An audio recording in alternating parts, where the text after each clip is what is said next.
are still single-family homes, and we do have requirements in place for noise and parking and public nuisances, so they're really no different than any other single-family home that's in the city. So we're a little concerned about the overregulation of these uses. Unfortunately, we don't have any clear direction or guidance to bring back to you at this point for this meeting to help you with the two that are pending. So it's still an ongoing discussion with staff and the city attorney, so we hope to bring something back in the near future. In the short term, I think you're going to have to work on a case-by-case basis and look at these TRPs based on their own merits. So that's what we have to pass along tonight. Yes, Commissioner Bremer. As I understand it, there are two key elements in the direction that three key elements. First of all, not just to deal with short-term rentals, but with all rentals. Yes, correct. Which strikes me as very appropriate to the sorts of things that we've wrestled with over time here. Mm-hmm. Not only what we call the TRPs, but also neighborhood concerns about any new rental properties that come online. Right. And then, as I understand it, there are two elements of the general approach here. One is to tighten the nuisance regulations in the city generally, and probably to make sure people are aware of them, because we do go on a complaints basis for dealing with various issues. And the other one is an educational landlord training kind of approach to things that should be helpful to the whole city. Right. So I've got that right? That's correct. I've kind of kept it brief just for obvious reasons. And I just wanted to emphasize that because that is a major, ambitious project. It's a huge undertaking, yes. And you know, I have been on your case over and over again for not having clear kinds of standards for TRPs. Right. But I fully understand the need to take some time to make sure we get this undertaking done properly, and I appreciate very much the thought and work that you all have put into it. Thank you. I'm not sure how far we'll get, but we want to, study it further, look at the bigger picture, and then bring back something more concrete to the commission to discuss and have an ongoing discussion about TRPs and other rentals and uses in the city. Now, for tonight, we are going to proceed as usual? Correct, yes. Like we have in the past 6, 7, 8 years, it's on a case-by-case basis. I'm sure you'll hear from some neighbors and about their concerns as well. Thank you. Yep. And thank you, Commissioner Bremer. Sure.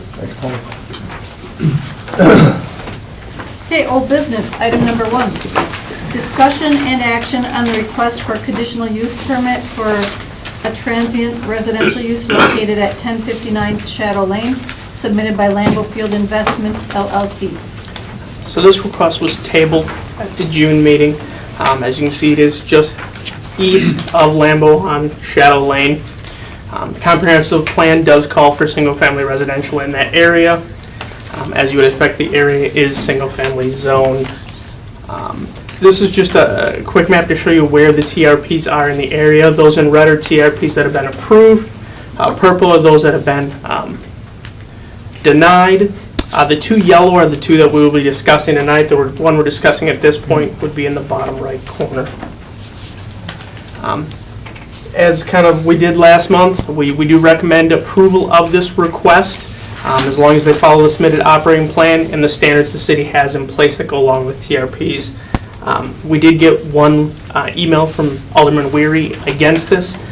Last month we had a couple people come out and speak against it. But it's my understanding that the petitioner has done some additional outreach to the neighborhood and should have some additional information to provide to you tonight.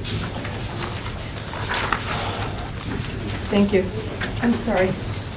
Just following up what Yes. you just said, that you understand the petitioner will have some additional information for us.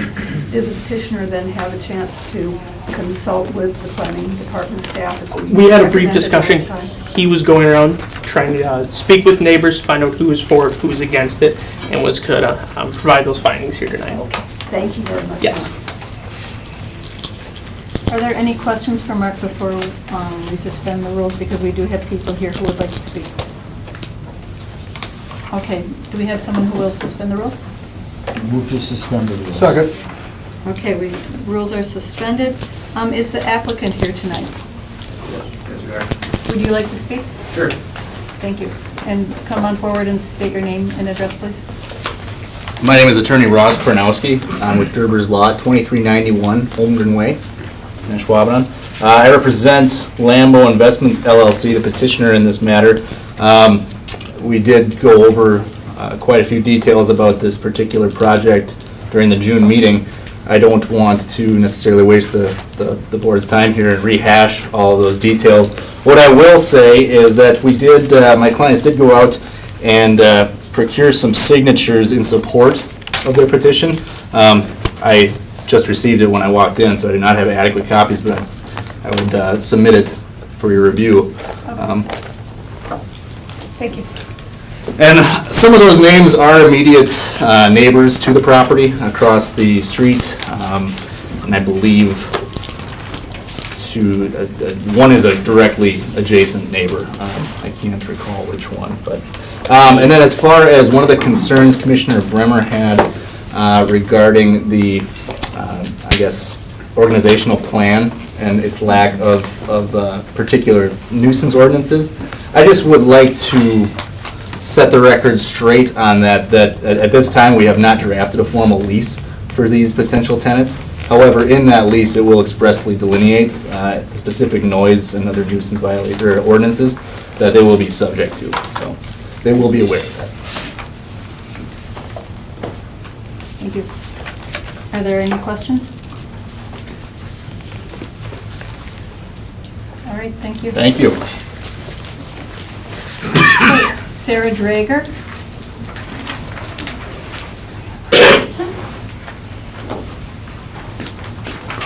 Bear with me, I've never done this. So basically, I'm here to say that I am for this. I have all the faith in Mike. I just met Howie, but that if there is any problems with the house, I know he wouldn't even stand for it. I know he goes to most games, he's in our neighborhood. We've also talked about assigning my husband, Steve Drager, we're at every game across the street, that we will give neighbors our phone number, hit Steve's phone number, and if there is any problems, then to give Steve a call and we can address it right away, you know, deciding do we need to call the cops or not. I have talked to one neighbor that lives next to the party house, Debbie, I think she was one of the original ones, and said, have you had any problems, you know, with these Packer houses? And she says, not at all. So that gave me great relief too. She said if anything, she was getting her house appraised, and that would also help. And that's what I like, what I'm seeing in our neighborhood, is that these houses are improving our market value of our houses too, for if we ever decide to resell or even just to refinance in that aspect of it. I can tell you Doozy is a giver. He creates jobs, so he's already paying someone in the neighborhood to take care of the lawn and things like that. If we need for shoveling, he's gonna also renovate things around the house, which I'm very happy to see, because before it was a little bit shabbier looking. Not bad, but I love seeing those improvements. The other thing, I think bottom line, I just kind of want to reassure the neighbors that I feel that between a couple of us neighbors, we can take care of if there is any problems with nuisance tenants. And I do believe it'll be people that they honestly know through clients, and half of them will probably be going to their establishment also. So that's all I have to say. Yes?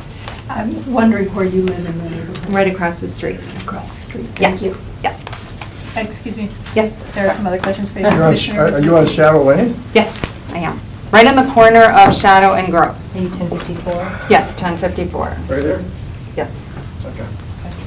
Nice and close. very close, yes. Thank you. Okay. Thank you. Jennifer Pago, would you like to speak? No, I'm fine. All right, thank you. Michael Skiffington, would you like to speak? No. Thank you. Mary Jo Reimer, would you like to speak? Just very short.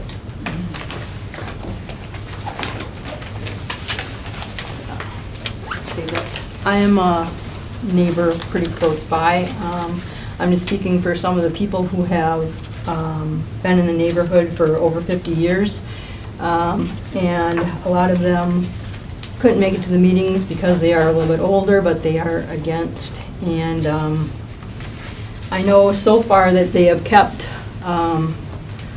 the houses, and some people want to call them party houses, away from that end of Shadow Lane. They've kept them to the west and left the east alone, and I know as a planning commission, you don't want to get rid of established residential neighborhoods. And because there aren't laws right now, you don't want to have spotty development. It's going to be easier to manage, and I have nothing against the people trying to do this. It's just that as a planning commission, if you did have the laws set in place that we want to leave these residential, like other places around the country, that you would have the established neighborhoods left in one place, and it would be easier for people to buy areas where they know that they aren't going to have to go through this process and that type of thing. So that is about it. Where do you live? I live at where the last person lived. I'm at 1064, which is Kitty Corners, pretty much across. And Can you please go on up and point it out?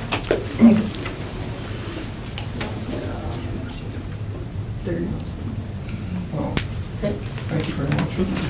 Thanks for Are coming. there any other questions? Yes, Commissioner Brimmer? sorry. Another question for me, ma'am. Mary Jo? We always have, I always have. You mentioned that you're speaking particularly for other neighbors in their 50s or older. Yes.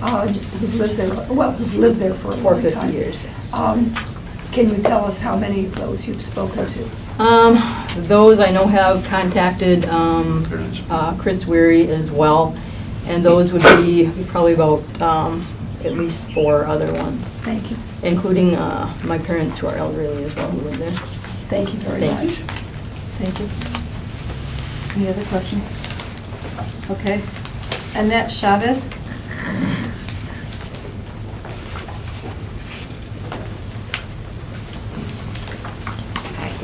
I live right next door to the next lady. I'm at 1070. I really like Mike and them. I don't disapprove of them. But what I really want to know is why they needed to be a business when this is a residential area. Why does it have to be an LLC and just not a, regular name? And if it's for family and friends, like, why would you need a permit? Why not just, have your friends, family come over? Why do you need to lock your bedroom, lock your basement? That sounds like it's more than just family or friends. If your family and friends come over, you don't say, you can't go here, you can't go there. You don't lock your house up when family and friends come to visit, And he also said if he doesn't get this permit, he does have alternative renting that he could rent out to people if he does not get it. So we don't disagree with him, just that it's a business opportunity. So that's all I have to say. Thank you. Let's wait and see if there's some questions. Are there any questions? All right, thank you. Mark Wagner, would you like to speak?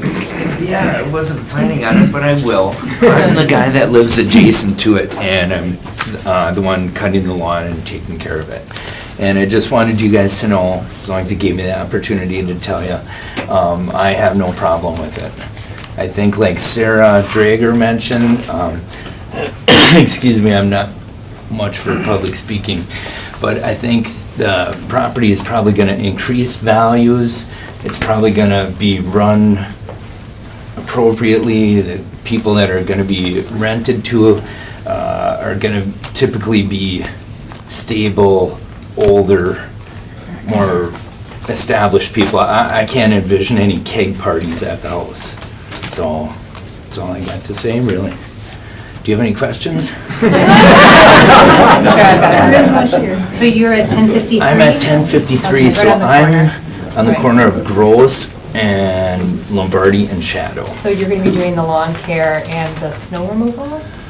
We haven't talked about the snow removal, but I could do it since I live next door. I talked to Mike, and he's a busy guy, so he needs a little help. And since I'm next door, I'm keeping the rest of the place up.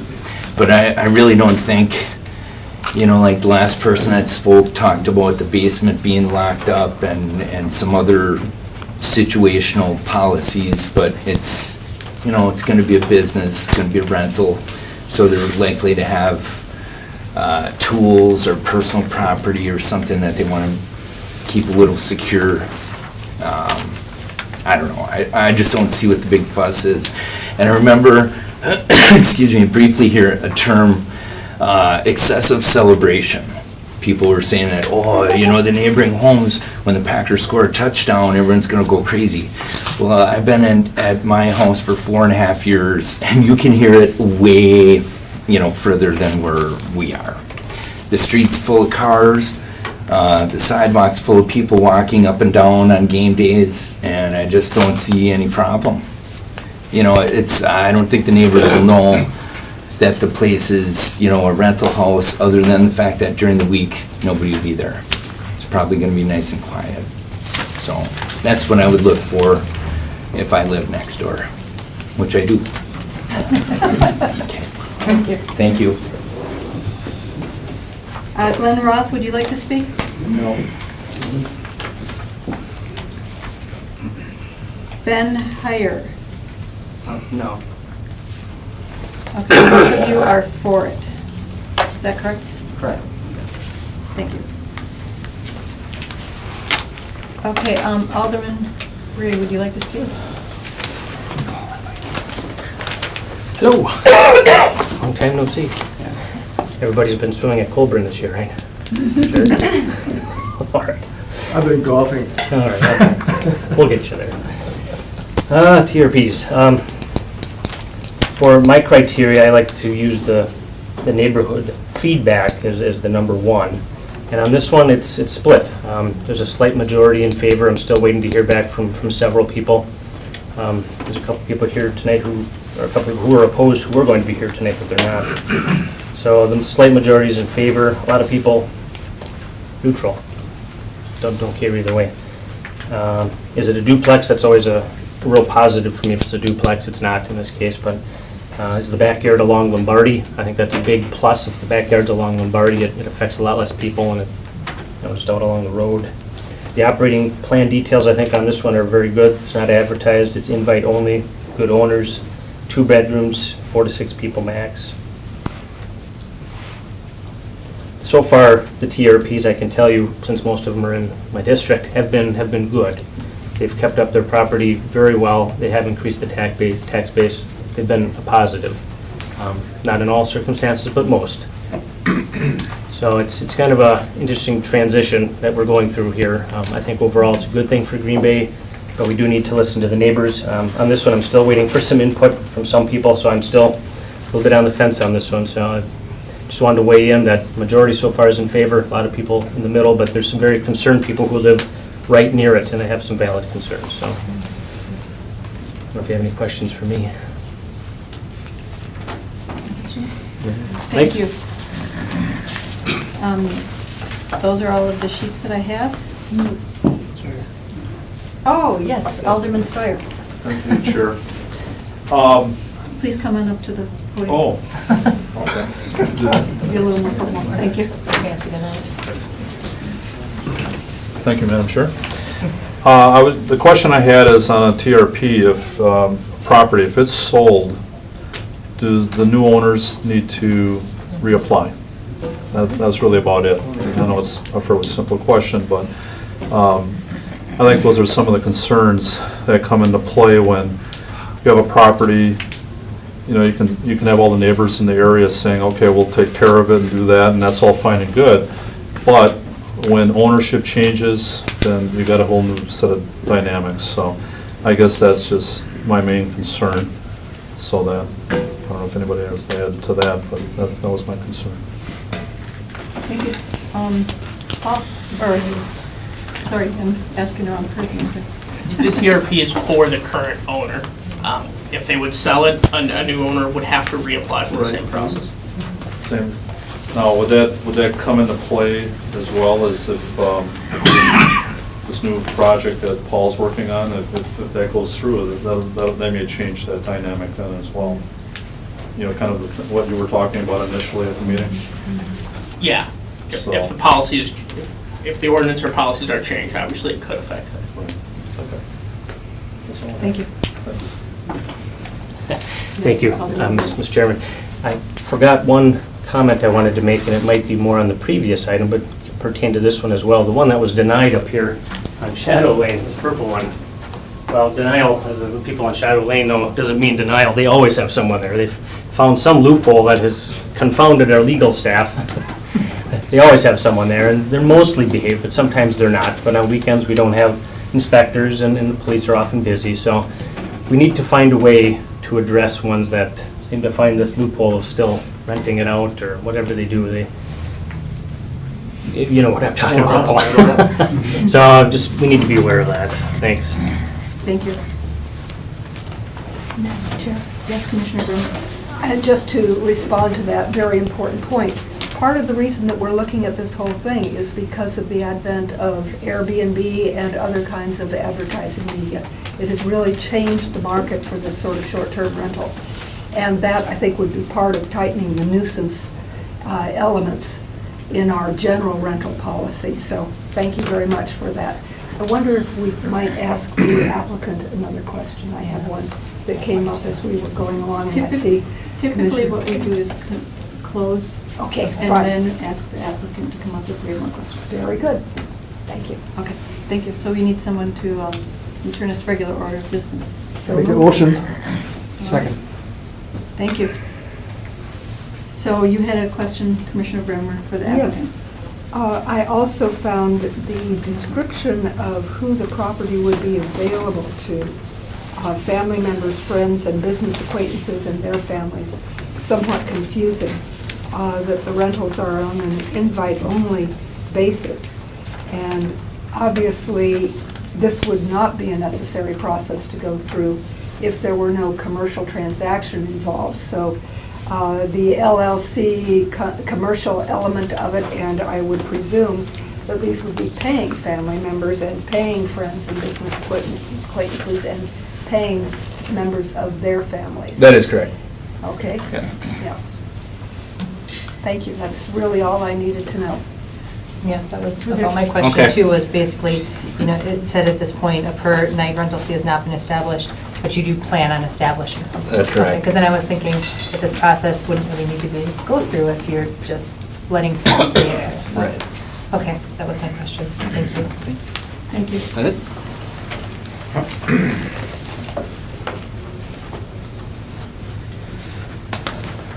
Of the existing TRPs that have been approved, do we know that they are in fact paying the sales tax and the tax that they're supposed to? Do you have any records on that? Do you know how much of that's going?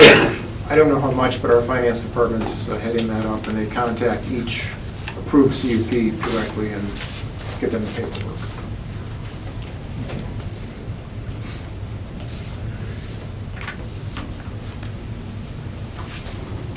Any discussion?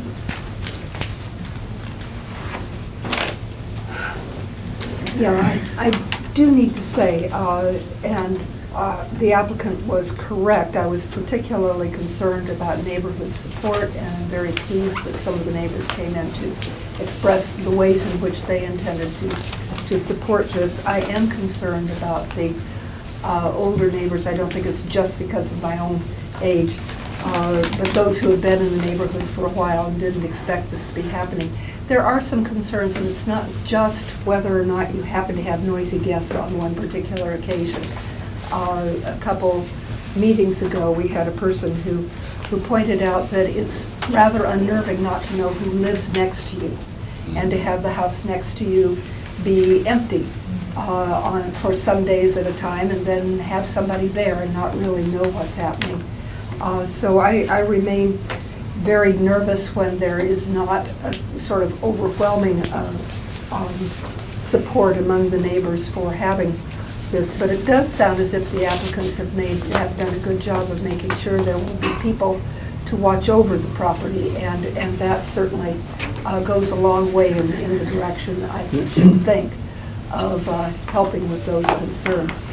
I would like to suggest that if we approve this, that we ask that the lease information be shared with our planning department so they can make sure that it includes the information about nuisance factors. And also, I'm assuming, Paul, that health standards are another thing that are checked off by the welfare department here. Yes, correct. Right.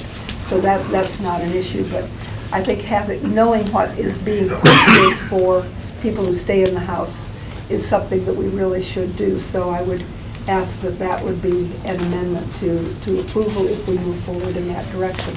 I'm a little bit like Alderman Weary, kind of on the fence on this one, recognizing the reality of the concerns, but also seeing that the applicant has gone a ways to meet those concerns. Thank you. Yes, Commissioner Kuzinski.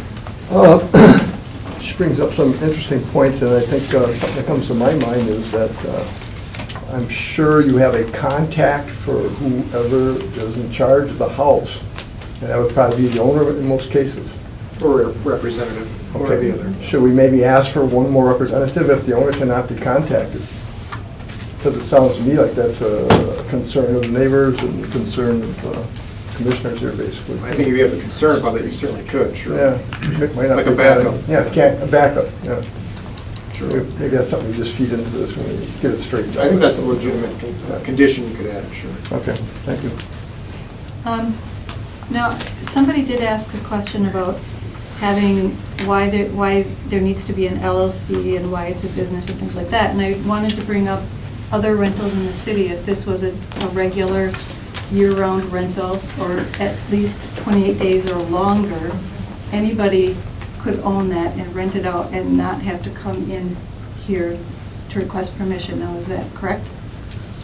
Okay. Correct. And many people who do that have an LLC because that's a smart business decision, and it helps to protect them should anything go wrong with the rental in some way or another. Just, to clarify that, regardless of rental or not rental, there's a number of individuals, multiple pieces of property. Sometimes, your primary occupant is under your name. Other properties you own, you put under an LLC. So whether this one or rental or just other types of purposes, in terms of registering that, you or I can do that with our homes right now. So I don't think we look at that in terms of any bearing. It confirms kind of commercial nature of it, but other than that, we don't look anything beyond whether it's an LLC or not. But it's okay to have a commercial entity rent the property for residential. Longer than 28 days. Right. But it's not to be assumed that that's a commercial development, it's just a titling issue with the property, so it's really a private matter. Okay, thank you. I think, just to confirm, the CUP goes with this LLC, so for some reason that should dissolve, and this also goes away.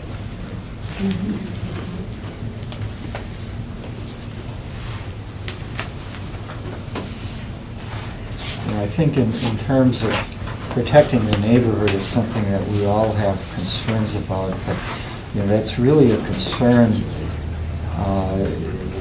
that applies to any rental property, whether it's rented for a month or longer or for less. And it is interesting that the experience has been that the properties that have been approved as TRPs have been maintained well, and there is not a record of complaints about those properties. So I too was uneasy, as Commissioner Bremer had said. I was uneasy about these things when we started to go away from that area on the south side of Shadow Lane, closest to the stadium. But we decided to do that when there was substantial support among the neighbors for it, and there was evidence that the property would be maintained and so on. So I'm always looking at this in terms of, what is our consistency? For years, the commission had a policy to keep it on the south side of Shadow Lane, so a couple of them on the north side were denied, as well as one on Ridge Road about 2 years ago. But the more recent history has been to approve one on Langlade, just further away, to approve one on Gross Avenue. And it's hard to see how this request is any different. I think that if the property is maintained well, they have a decent operating plan here. that does say a lot for it. And the reality is, whether we like it or not, that there are dozens of properties listed on Airbnb and other sites all over the city, and as well as in neighboring communities. And I can tell you that those that have not been officially approved are not collecting and paying tax and sales tax and so on. And so it's kind of a situation, we know what's going on, but,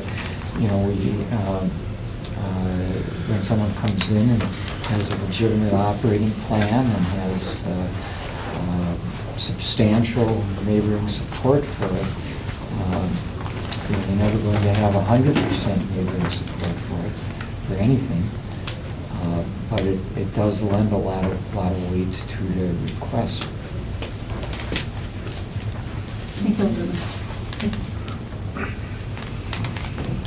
Yes. Motion approved. Second. Yes, Commissioner Berman. I would like to add a friendly amendment in light of what we have been talking about, that the lease shall, and this has, given the concern with consistency, this has often been done by other applicants for TRPs. The lease shall include contact information for the owner and an additional representative, as well as city nuisance regulations to be followed, and shall be checked by the planning department staff. Is that acceptable as a part of your motion? Yes, it would be. And the seconder? Okay, we've got a motion and a second. Is there any other discussion? All in favor? Aye. Opposed? Thank you. And this will go to city council? And what date is that, Mark? Next week. It'll be next Tuesday. Yeah, so it'll be 19th. Thank you. 19th? Yep. 7 PM? Correct. Second floor.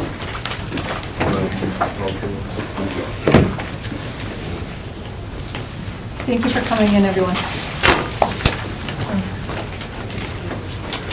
Okay, item number 2, discussion and action on the request for a conditional use permit to operate a minor auto repair in a light industrial district at 1848 Brook Street, submitted by James Connors. So here we have a CUP request for minor auto repair. As stated, it's on the southeast corner of Brook and Brennan Street. Comprehensive plan does call for light industrial in this property. Property is zoned light industrial. So the CUP would be required for the minor auto repair uses. Just to kind of have an idea of what is around it. We have the nursing facility kind of the south and the east. To the northwest, we have the utility substation. It'll be better seen here. And the west, we have some industrial uses. One of the things that's unique about this property, they originally filed back in February. At that time, it was determined that this property was within one of the city's wellhead protection areas. The wellhead protection ordinance does not permit any type of auto-related use without approval of the water utility. So the applicant did submit a plan and go through the approval from the water utility process to get a variance from them. That was approved, so they are now able to move forward with the CUP. Staff does recommend approval, subject to a couple of commitments. The first is just complying with all the standards that we have, including the site plan review and the permitting process. Some work was done to the building that they will need to require the permits for. We would require that all vehicle parts for the repair be stored inside the building. That's kind of a standard we have for this type of business. And then that there be no expansion of the use without the approval of the Plan Commission and the council. Answer any questions you may have. Thank you. Are there any questions? No, I just make a couple of comments because this is in my district. This was part of a complex of properties that Greenwood Builders Supply had for years. And the property across the street from that, on the other side of Borneman, between Borneman and Henry, was purchased by Crosby Heavy Duty Auto. And they bring in wrecked vehicles and store them indoors in those facilities. And they're maintaining their property just fine. So this is another reuse of building that Green Bay Builder Supply had there.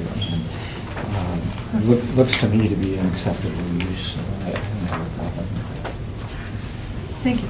One quick note on that. We did receive one email in favor from Crosby Heavy Duty. Yeah. Yes, Commissioner Verma. Mark, did you receive any concerns at all from the nursing home next door? I was worried about either odors or sounds disturbing to their clientele. We did not. The only email we heard either in favor or against or contact was from the wrecking service. Thank you. I did talk to the director of the nursing home over about a year ago when Crosby bought their properties, and they said that initially they had an interest in the property, but for them it just wasn't in their cards to buy any more land in that area. So they haven't come forward with any concerns. So I think it should be okay as long as it's operated without any excessive noise and other issues. Thank you.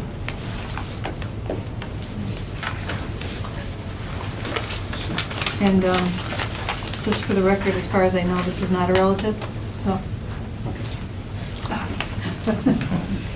The applicant, yes. Move to approve the request. Second. Oh, sorry, we do have someone here to Oh, speak. okay. Move to suspend the rules then. Thank you. Seconded. Thank you. Josh Cook? Good evening, Commissioners. Thank you for the time this evening. Just to echo a couple of things that Mr. Lyons brought up earlier, this is intended to be operated as a light truck and auto facility. This isn't going to be heavy-duty mechanical work occurring here. With regard to the exemption from the Green Bay Water Utility, as I understand, this is the first request for an exemption under the Wellhead Protection Ordinance, and this did receive the unanimous approval from the Green Bay Water Utility. They were frankly pretty happy with the cleanliness and operational plan that my client had. This business is really an established business, or the use is an established use at this site dating back to about the late 70s, early 80s. Clark Cartage used to operate a mechanic shop at the same site, and my client has moved his business from the University Avenue into the Brook Street property as part of the University Avenue redevelopment, and he intends to employ between 2 and 3 folks at, as I understand, pretty well-paying jobs as full-time mechanics. And I would ask that you approve the request. Thank you. Any questions? Yes? I would recommend that your client lets people know where he went, because he did a hell of a job where he was at, and I imagine a lot of people wonder where he went to, so. As soon as he has a conditional use permit in hand, he will be happy to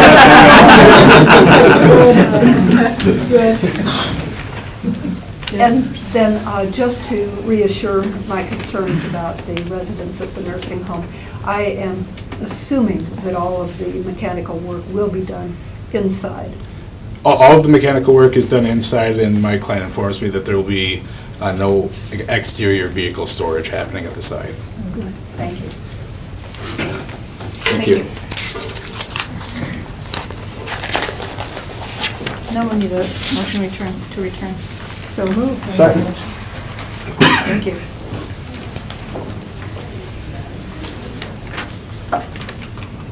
And did we still have a motion on the floor? Yes, we do. Seconded. It was seconded. Is there any other discussion? For Alderman Stoyer? Thank you, Madam Chair. If you want me to get up Please do. again. It's good exercise. What, are you tired? Yes. The question I had, and I know it's just maybe semantics here, but you have a 200-foot notice area, and I know we've gone back and forth with notices on different projects, and Paul, I was wondering if, I'm just looking at the 200-foot, and, you know, it seems like folks on the east side of Burger Street weren't notified, and that's fairly close, so I was just wondering what the parameters were for the notification for people and businesses on this particular project? If they're under 3 acres, it's 200. If it's over, then it's 400. Okay, and I know there's reasons for that, but I've just seen in the past where you've had setbacks where it seems like, well, we could have went a little further or what have you, and I don't know if that's something that is in statute or if something, if that's an ordinance, if you will. The policy of the planning. Policy, okay. And further, the policy of the planning commission was that in any case when an alderman from the district requests for the notification would be followed. So that will depend on, Yeah. okay. Did you have any concerns, Dave? No, the area is kind of a mixed-use area. If you go down a little bit further is the east side garage, which has a lot of city trucks and vehicles going between from it every day. And, I think people that live in that area understand the mixed nature of the use in the area. I don't see that this is going to create any problems for the residents any more than what there's been in the past. And I take credence in that too, so. And, I'd like to see an adaptive reuse of the property. And, also like to see a business that was located in my district off of University Avenue find an acceptable location. All right, thank you. Thank you. So a motion and a second, is there any other discussion? All in favor? Aye. Opposed? All right, thank you. And again, this will go to City Council on Tuesday, the 19th at 7 PM. Item number 3, discussion and action on the request to rezone the following parcels from general commercial and low-density residential to office residential. These are the parcels at 1835 South Ridge Road, 1821 South Ridge Road, 1297 Thorndale Street, 1824 through 1826 Frank Street, and a request to create a planned unit development overlay for the above subject parcels submitted by Mao and Associates. Thank you, Madam Chair. Sorry about the big title heading. That's just kind of the way it worked out. So this is a two-part request, and this is a continuation for Benici Plaza. This has been ongoing for a number of months, and it's kind of hopefully the last step for the applicant. The property, as you probably are aware, is located on the northeast corner of South Ridge and Lombardi Avenue. And this one does happen to have a 400-foot notice area because the subject lots are just over 3 acres, I believe. So Lombardi Avenue, South Ridge, Lambeau Field, Village of Ashwaubenon, I'm in the Titletown District here. That's taken off. This is a kind of a two-part request. The first is rezoning to office residential to be consistent with the city's comprehensive plan. The second is a planned unit development to ensure some of those details are captured as part of the zoning. So running quickly through the usual comprehensive plan, this was done earlier this year as part of CPA 1601 from low-density residential to high-intensity retail office or housing. That's that big pink spot there that was approved. This is the current zoning of the area. You can see the current property has a general commercial zoning. The balance is low-density residential. There's some office residential to the west. Again, a balance of the property, of the area is low-density residential. Should also mention that with the initial comprehensive plan amendment, we took in that entire block between Thorndale to Lombardi, from South Ridge to Frank. The applicant had an offer to purchase on 1820 Frank Street, and that was, he was unable to acquire that property. So that property has been matched out of the development. So there are 7 properties that are affected by this rezoning. So to kind of speed a little bit ahead here, this is the current site plan of the area.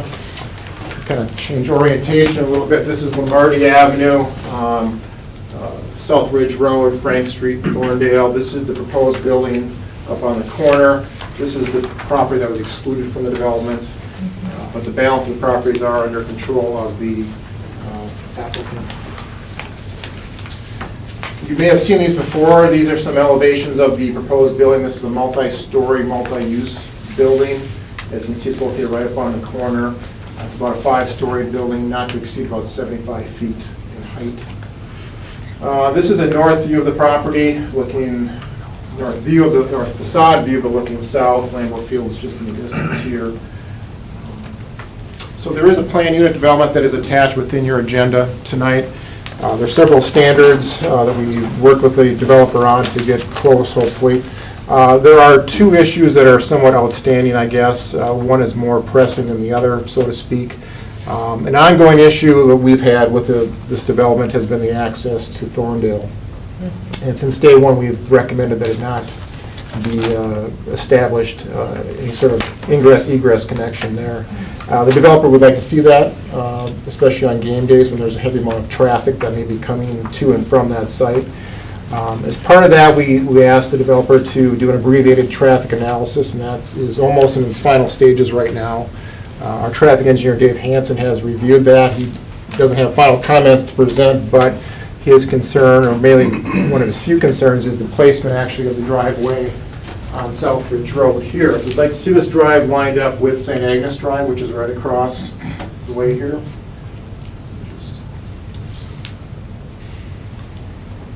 And here's, again, kind of turn orientation, but here's St. Agnes. We'd like to see that drive lined up here. The developer has suggested that be pushed further south, but that's a detail that can be worked out going forward. It's not critical as part of the PUD, but access to Thorndale has been expressed by developer, a concern they'd like to see have that drive in. The other issue is, we've worked through some signage on the north side of the building. We've suggested that there be no signage except for the Venetian Plaza signage that you see there. We don't want to negatively impact the neighbors on that north side with any additional signage. There will be some monument signs. I don't know if they're quite reflected in this elevation, but there'll be 2 monument signs, one on Lombardi, one on South Ridge, multi-tenant panels to display the building. Those probably are attached within your agenda. We did notice property owners within 400 feet. Late on Thursday, I did get some correspondence from the neighborhood about some objections and concerns. I passed it on to the commissioners, and that is in your report. I suspect some of those neighbors are here tonight. We are recommending approval of the request tonight. We have 2 conditions. One is that those 7 parcels be combined into 1 tax parcel. And secondly, the draft PUD ordinance, which is attached within your agenda. Thank you. Other questions for Paul? Commissioner Brennan? Just to confirm, Paul, on the previous occasion when we talked about this project, it was for purposes of amending the comprehensive plan, is that correct? Correct, yes. So that the high-intensity retail office and housing designation is what we achieved at that time? Yes, correct. Okay, very good, thanks. And thanks for refreshing my memory.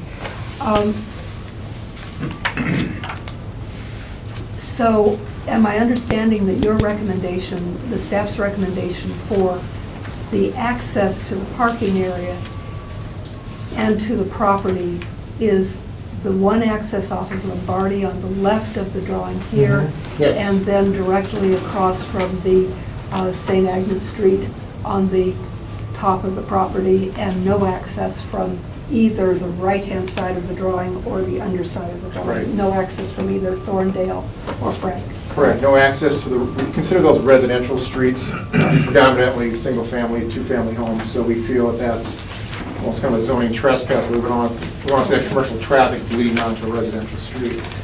This, the developer contacted Brown County Highway and got permission to put this driveway in. Again, this driveway is going to go in somewhere. The flexibility so as to be determined by the developer and traffic engineer. What continues to disturb me about this project has to do with the scale and the height of the building. And so I have a couple questions there. First of all, it's a maximum of 75 feet. Approximately how many feet per story when you kind of judge what a limitation might be. Yeah, I'll probably have to ask the architect who's here to address that. Typically, it's 10 to 15 feet per floor. That's Generally. as close as I need to be, just to have some sense of that. What is the maximum height in an R2 district? R2? That is one that would include, as this might include, some multi-unit housing. R2 is our medium-density district, which has single and two families. 35 feet is the max height. Okay, I think I was thinking, is it R3 then that would have apartment houses? Yes, and that would also be 30. I think 35 across are residential districts. Okay, 75 is a long ways from 35. It is. And that, I guess, brings my main question then. The staff report makes the argument that you identify this as a transitional area between the higher intensity Lambeau Field and Titletown district to the adjoining neighborhood. I'm assuming you're saying the transition is between Lambeau and Titletown on the south side of Lombardy and the residential area of single-family homes that is all around. Right. In what way is a 75-foot building a transition between those two? Sure. This building looks like it is beautifully designed to go with Lambeau, but I'm not understanding how you see it as a transition. Well, I can try and address some of that. I think the applicant can do some of that as well. Again, with the scale and size of the Titletown district, there are some significantly large buildings there. Lambeau Field itself is rather large. So we kind of feel that this is a transitional area to the neighborhood. The placement of the building is closer towards the street. It's not directly on top of the residence here. There is mainly parking areas. This building, I think, has been situated as far away from the residence as possible, so it's more in keeping with the buildings that are in Green Bay and in Ashwaubenon than it is with here. So that's why we feel it's somewhat of a transitional area. That helps a lot, thank you. Yes, Commissioner Hanson. And then I had a question as far as what are the laws regarding how many outlets that they need in and out for fire, rescue, that kind of thing? I mean, what is required? Is just the entrance on Ridge and then the one on Lombardi that's kind of, only for people who are going west to get in there and people who are going west to leave? Would that be all that would be required? I don't know if there's a true requirement. There's kind of aisle spacing for fire trucks to get in if they need to. I think the access, the egress is sufficient for fire. We will run a site plan past the fire department, but I haven't heard any issues regarding access to the site. I believe the building will be sprinkled as well, so I don't think there'll be any issues from that side. Okay. So there's not a set rule as far as, if you've got this many parking spaces or this much space, you need to have this many outlets? Not that I'm aware of. It's more about spacing with the drives and the aisle space themselves, and proximity to fire hydrants and so forth. Okay. Thank you. Are there other questions for Paul? I do have a question. There's a letter in our packet from the neighbors of Lambeau Field, and one of the things that they request is that, and I'm reading it from the letter, the proposed development at the corner of Ridge and Lombardi be tabled until a comprehensive neighborhood plan spanning the entire area surrounding the new Titletown district be created and shared with the community. Is there something like that in the works? Not currently, no. I think we've kind of talked around that a little bit as part of an amendment or update to the comprehensive plan. We haven't got there yet. I think with this comprehensive plan amendment for this particular site, we've kind of chipped away at that a little bit by looking at that and bringing that forward. We're just kind of a change in long-term land use. But beyond this property, there's not a plan or design to look at expanding higher density uses beyond this. So if this was tabled until that was done, it would be indefinite? I couldn't give you a timeline on when that would be done. And is that something that the Plan Commission could request to be done? A further study, an analysis? I would think so, sure. But again, with this request, there's been a process, a due diligence, so to speak, of amending the city's comprehensive plan, implementing the comprehensive plan through the zoning, so, but yes, I think you could, sure. Thank you. And Commissioner Hanson has another question. I mean, I guess, are they asking about the Ashwaubenon plan? Because that's something that's in the works, almost done right now? Well, and that's out of our jurisdiction Right, too, so well, I and that's can't part really of- speak to that, I guess. I mean, that's underway.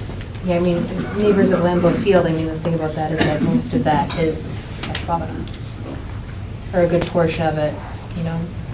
The other side of Lombardy is obviously Yeah. part of Green Bay, but. When I looked at the signatures on there, there were maybe about 30, 25 or 30, some I couldn't quite make out. A lot of them were down Thorndale, simply. Rentals and owners. Okay. Thank you. Go ahead, Mark. Can I I'll go ask Paul here? straight. Go ahead and ask. Thank you, Madam Chair. Paul, I remember I went to the meeting that they had a few months back with the neighbors and such, and the concern, one of them was on Thorndale, where traffic would exit. Was there any talk of it just being a left turn only, or what is the status with that driveway going out on the Thorndale? Well, I think our position from the planning staff is based on principle, we don't support access to Thorndale or Okay. Frank Street, because they're residential-like streets. In the traffic analysis, it's not as harsh, so to speak, that the trip generations are not that significant. So you How might- significant is it? How many cars a day, or what is it? I think, depending on the peak hour, it might be 15 vehicles. It's a very low number, based on the traffic analysis that was provided by the applicant and reviewed by the traffic engineer. Maybe I could ask the developer then, I guess the question I had when he comes up, I just wanted to know if, depending on if that goes through or not, on Thorndale, if there was only left-hand turn toward Ridge Road talked about for that. You might see the developer propose that. Okay. Again, as a staff, we want to avoid that, we're not supporting that, but you may hear alternatives from the developer to that regard. The PUD that's before us says, on page 4L, says the pending traffic impact analysis to be completed and agreed to by the city and the developer. Is it by, when you say by the city, does that mean by the traffic engineer or traffic and planning, or what are we talking about? I'm going to defer to the traffic engineer, he's the expert on the situation, or his department, Department of Public Works. When I say the city, that's just a broad statement that there could be a number of officials or staff involved in that decision. Okay, that would not come back here. No, it would not. No, it's simply a condition of the PUD.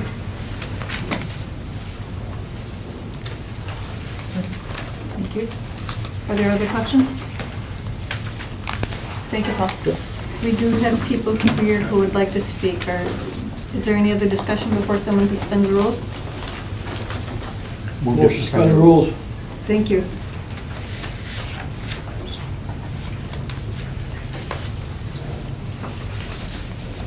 Kane Holding? Madam Chair, on behalf of Keen Ridge Holdings and the developer team, we'd like to defer our presentation and comment until we hear the resident concerns. Because that way, logistically and just presentation-wise, we can respond to their concerns as part of our discussion. With that, I think during this public period, if you could just, maybe present your case up first after the public comment period is closed.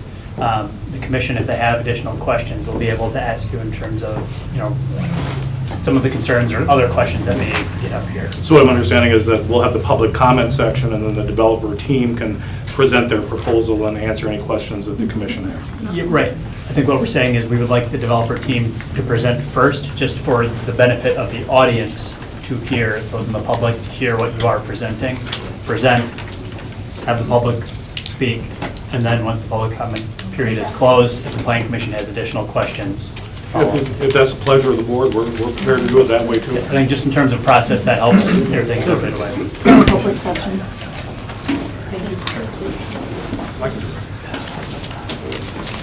How y'all doing tonight? Excellent. It's been 2 months since we came by on May 9th, before, and introduced, basically got the comp plan amendment, which was an amendment to the 2022 Smart Growth Plan. I think our goal tonight is to finalize a rezoning of the new development, what we believe is the underutilized, probably the best corner that, or one of the best corners I think that Green Bay has to offer, at least that's what I feel, and I hope you all feel that way too, and I think there's some good things that we can do to that project. Obviously, everybody kind of knows that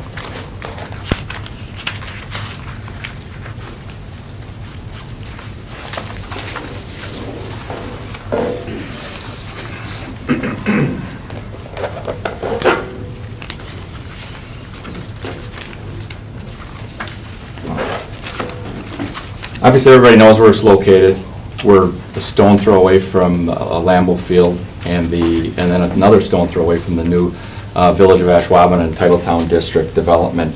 Part of the finalization of the rezoning tonight lies with what is a pretty simple two-step development process that you kind of have to remember how the process is. The first part, which is the front part, which is the 1.4 acres that I bought from Dr. Benisi, has been a long-standing commercially zoned, which is C1, with general commercial C1, which has a lot of contains a lot of aggressive uses. So that was part of the negotiating of trying to make this property very neighborhood friendly, was we were willing to give on those type of uses for a larger building that is, that has a much lower density use. So basically, step one of the process is the current 6 homes that I've purchased. Those are basically being rezoned just for parking only. The building is always, we're trying to keep the building as close to the front part on behalf of any concerns for the neighbors to make it easier. And the height of it, 2 things on the height. The height is to create a buffer that also acts as a connectivity to the Packard Titletown District, but a buffer also to the neighborhood. And the height also kind of goes along with, if you look down on Lombardi Plaza, that I would guesstimate that that's probably about 50 feet high, which is directly across from my Margarita's restaurant. So we're basically looking at the 6 homes rezoning, 130 parking spots. We're going to do wonderful landscaping to it to make it neighborhood friendly, to cut down on any type of lighting, any type of car lights, and noise.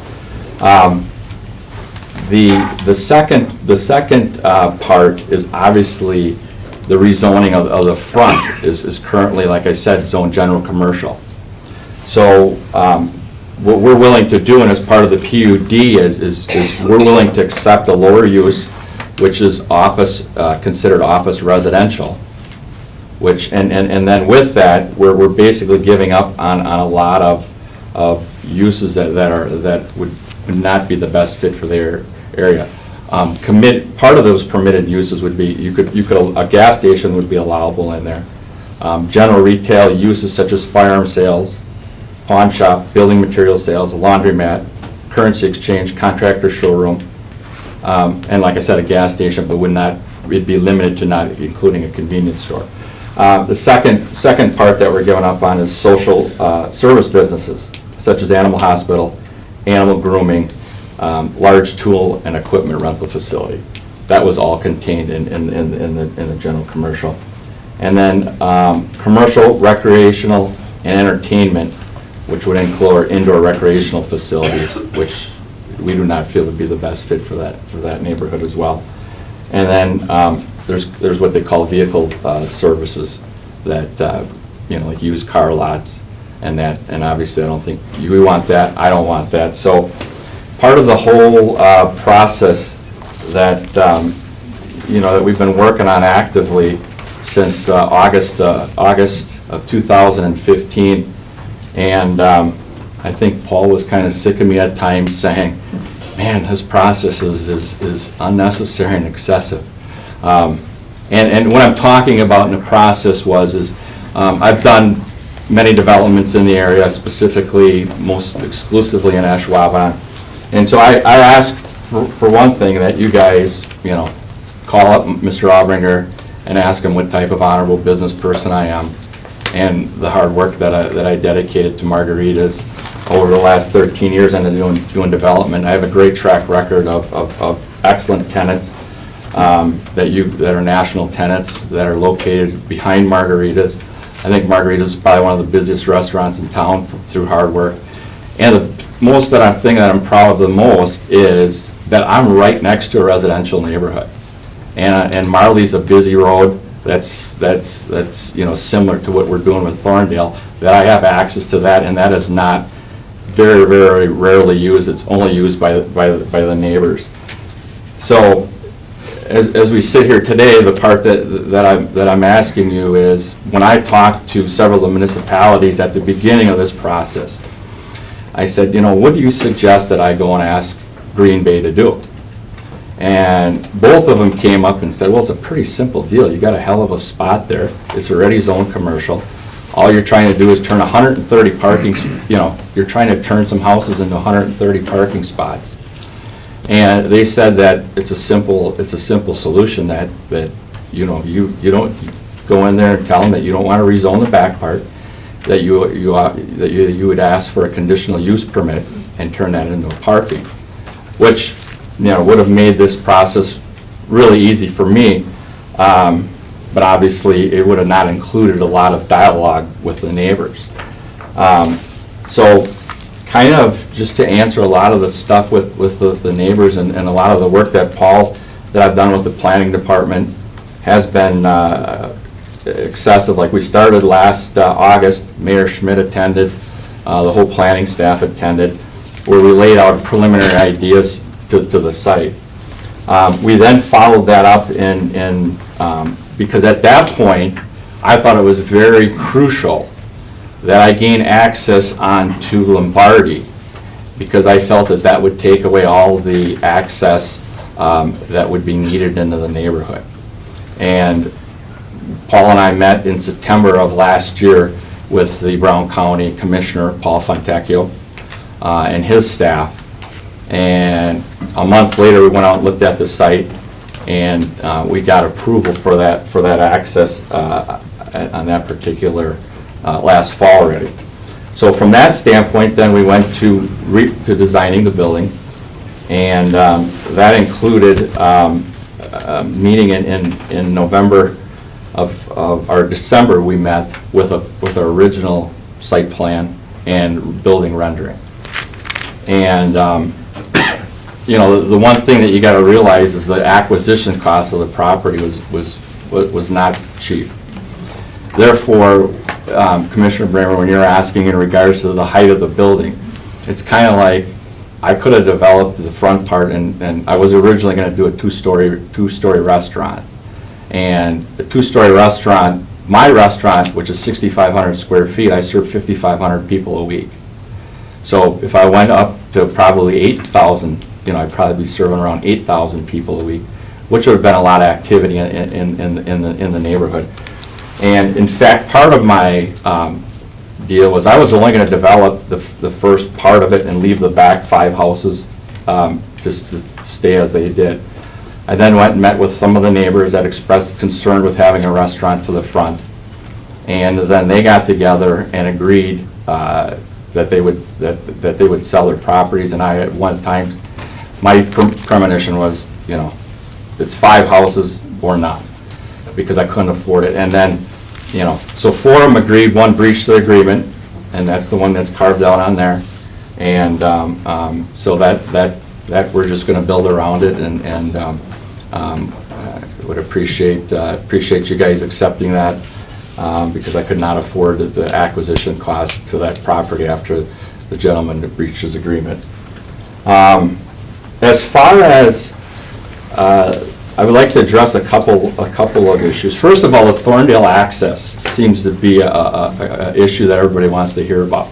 I have my the gentleman that we completed our traffic impact analysis probably 6 weeks ago, and I have the gentleman from R.A. Smith National that is here to explain why the merits of the study suggests that it should be, that there should be a full access point on the Thorndale.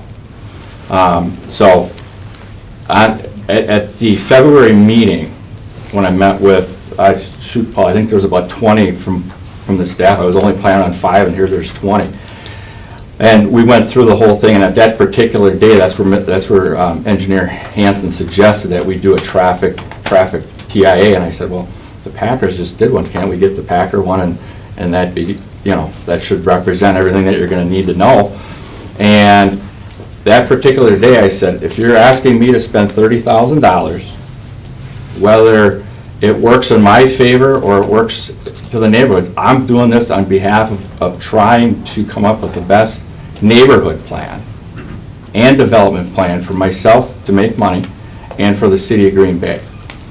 And at that, and I was nodded yes that whatever the merits of that case are. And so I want you guys to listen to the merits of the case from Justin Schuler, who's here from R.A. Smith National, and he will speak to why that access should be granted. The other point in regards to the access on Ridge Road, lining that up with St. Agnes, I do not like it at all. And if you go out there, you'll quickly understand. It's still my current driveway and access is way too close to the intersection. People come around that intersection on the ridge going hell-bent for election. And the further down we can get it, the safer the intersection will be. And so that's a consideration that I would hope that you will stay with the PUD overlay agreement. Far as the next steps in regards to, we've been working on being an excellent neighbor and making our new development project a great fit. So we appreciate the petition that was generated from Mr. Schomer's concerns.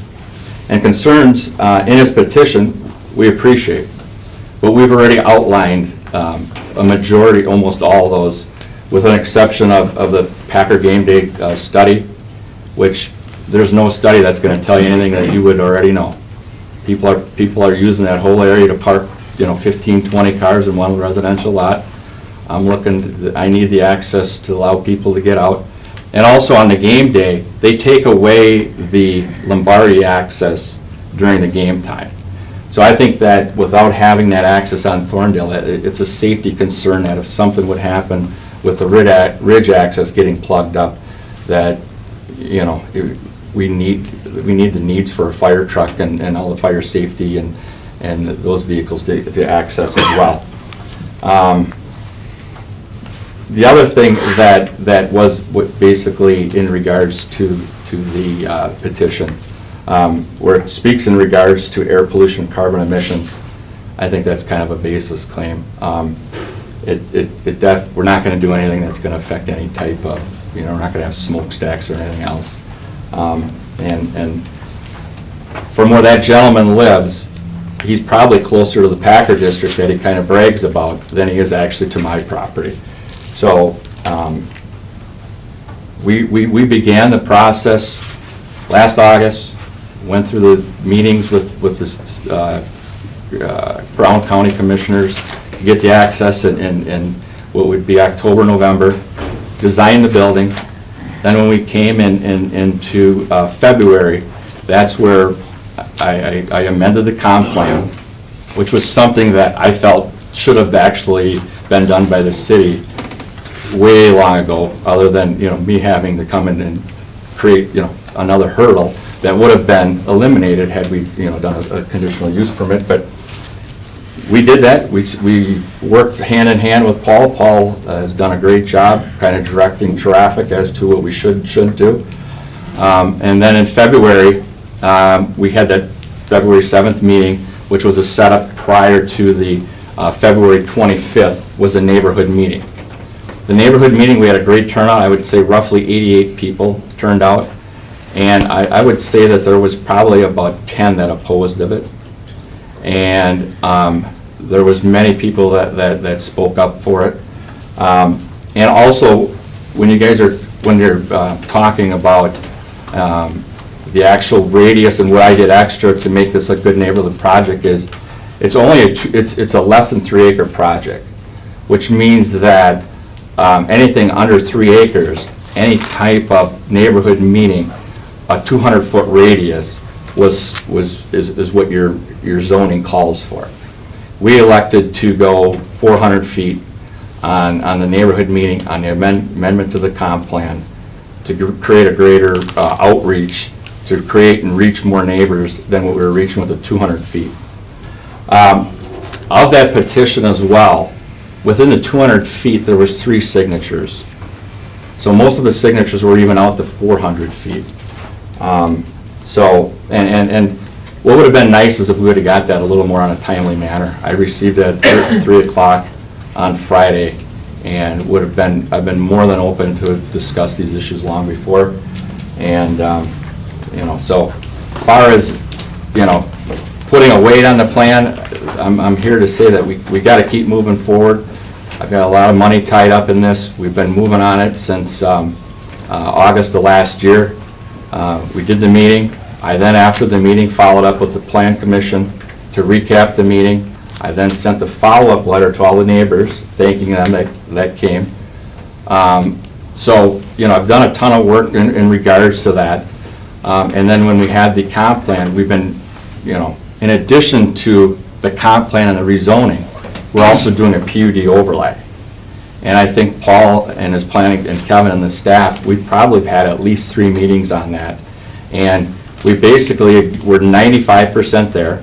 The only 2 issues that Paul said are still left standing, or the actual, traffic study that has the merits to the Thorndale exit that we believe should be decided in an open forum at the next council meeting. So if you have any other questions for me, that's... Thank you. Are there questions? Yes, Commissioner Bremer. I do have one. Since the earlier meeting we had, when we passed on the comprehensive plan change, have there been any changes that you have made to the design that we see in front of us here? No, we have not changed any design. The thing too is that it's a good question, because I've not been able to go out and market this property yet. Mm-hmm. So and so in our traffic study, and I don't want to go through the whole process again, the traffic study also included a lot of different uses, which also includes like a rooftop restaurant and everything. So we kind of did in the traffic study the worst case scenario, and I'll let Justin Schuler come and articulate the findings of that better than I can do. And what is your intention for that rooftop section? Right now, it all depends on who's interested in going there. I could also see that kind of as a meeting boardroom up there. I've got 2 big firms that are interested in that. What they're looking at is basically office use. And the one tenant's on lower floors and then a board. Yeah, and we're looking at possibly retail. I'm working on a bagel and coffee shop for the bottom. And that's kind of where else we'd like to, the other thing that's important about Thorndale is we believe what the traffic study is going to tell you is that the people that are going to use that driveway are the people that live in the neighborhood. Therefore, if it's a bagel shop, coffee shop, we want them to use that versus driving all the way around and trying to get access onto Ridge, because what also the traffic study says is it'll be a stacking effect trying to leave the property, and there'll also be a right-of-way issue as to, if someone's turning left or right leaving the property, are they gonna, who has the right-of-way to come in, who's gonna go, what if they don't have the sticker? So we see that there could be some fender benders there, and that's why, we want the neighborhood to either work at the development, and like I said at the first meeting, a majority of the people that will work there will live in a 2 or 3 mile radius. So that's also excellent for home values. The last thing I want to leave you with is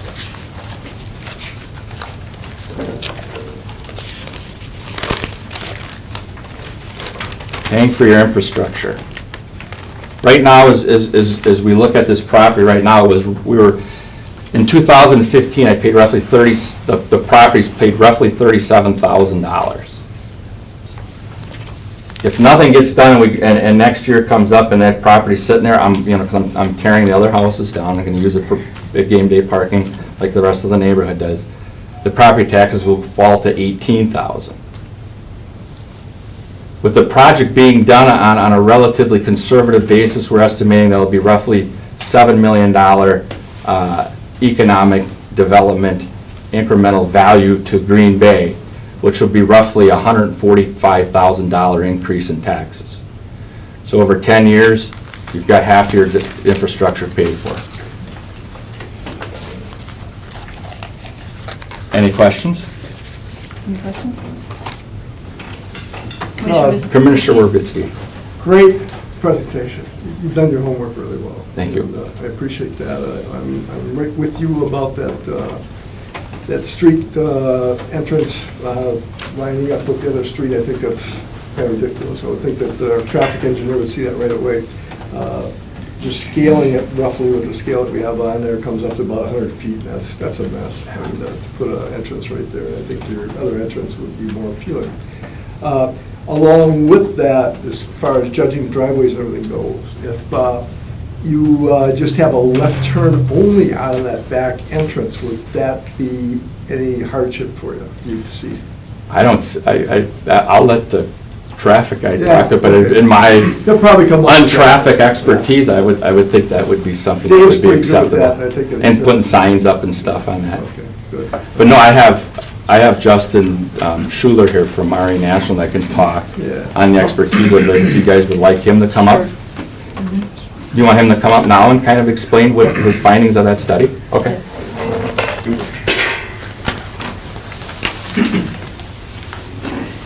Thank you. Justin Schuler with RE Smith National. As Tim mentioned, we completed a traffic study for the development. It's currently in city's hands for review. I can kind of go over a general review of the study. If you have specific questions, we can address that and then jump into the access issues. But our study area included Lombardi, Ridge, and Thorndale in the vicinity of the site. And as Tim mentioned, we assumed a high generating mix of uses for this site, including restaurant, retail, medical office, general office, coffee shop. Will all of those high generators go in? Maybe not, but we kind of consider that the highest worst case scenario from a traffic perspective, very high generators. In addition to that, our study also included all of the Titletown development traffic, so we assumed full build of that site. That traffic was layered on, our traffic was layered on, and that was kind of our final condition, which we analyzed the intersections. From an operations standpoint, we found the intersections had sufficient capacity to accommodate kind of all of that traffic. Also, as part of the study, the two access issues the city asked us to evaluate. To jump into the St. Agnes location, kind of as the alderman here was, or the plan commission member was noting, that with it located directly across from St. Agnes, you're in what we call a functional area of the intersection, looking at the traffic signal at Lombardi. So as traffic is entering and exiting that signal, people are shifting lanes, they're slowing down, they're turning in and out of St. Agnes. From an access standpoint, it's not a real safe place to put a driveway. Moving it as far north as we can, would be beneficial from a safety standpoint. In this case, kind of trying to get it in between St. Agnes and Thorndale. And that's what our traffic study recommended. From the Thorndale driveway perspective, the city raised concerns about cut-through traffic along Thorndale. Specifically, traffic that's on Oneida, we're trying to go back and forth between this site and Oneida. Tim had mentioned, the site is kind of set up to pull both locally from the neighborhood, but also from a few miles away. We anticipate most of the traffic is going to be using the arterial roads. They're going to be coming maybe from the freeway area, taking Lombardi, north and south on Ridge. Any of those those routes, it's the most direct, it's fastest to use the driveways on Lombardi and on Ridge. Really, any of those directions, you're kind of backtracking to get to the site. Specifically from Oneida, you're trying to cut over, you're going down Thorndale, it's lower speed, residential area, you've got the all-way stop at Spence now. From a time perspective, it's just a lot easier to use the higher speed roads. So from our perspective, we see, from the traffic perspective, you really don't see this site impacting any of that cut-through traffic on Thorndale. We anticipate this driveway to be a fairly low-volume location. And really, it's a benefit to the neighbors. We anticipate the neighbors that live to the north and east are going to be the ones that use it most. That when they're coming from their house, they want to get coffee on their way to work or something, they don't need to drive, in this case, up, make the left onto Ridge, then make an immediate left into the Ridge driveway.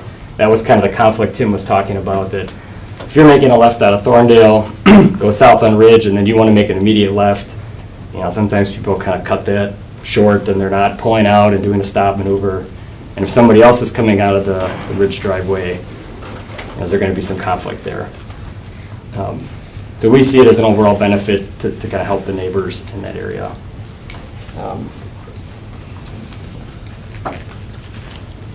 I think that's about all. If you had any questions. Thank you. Are there questions?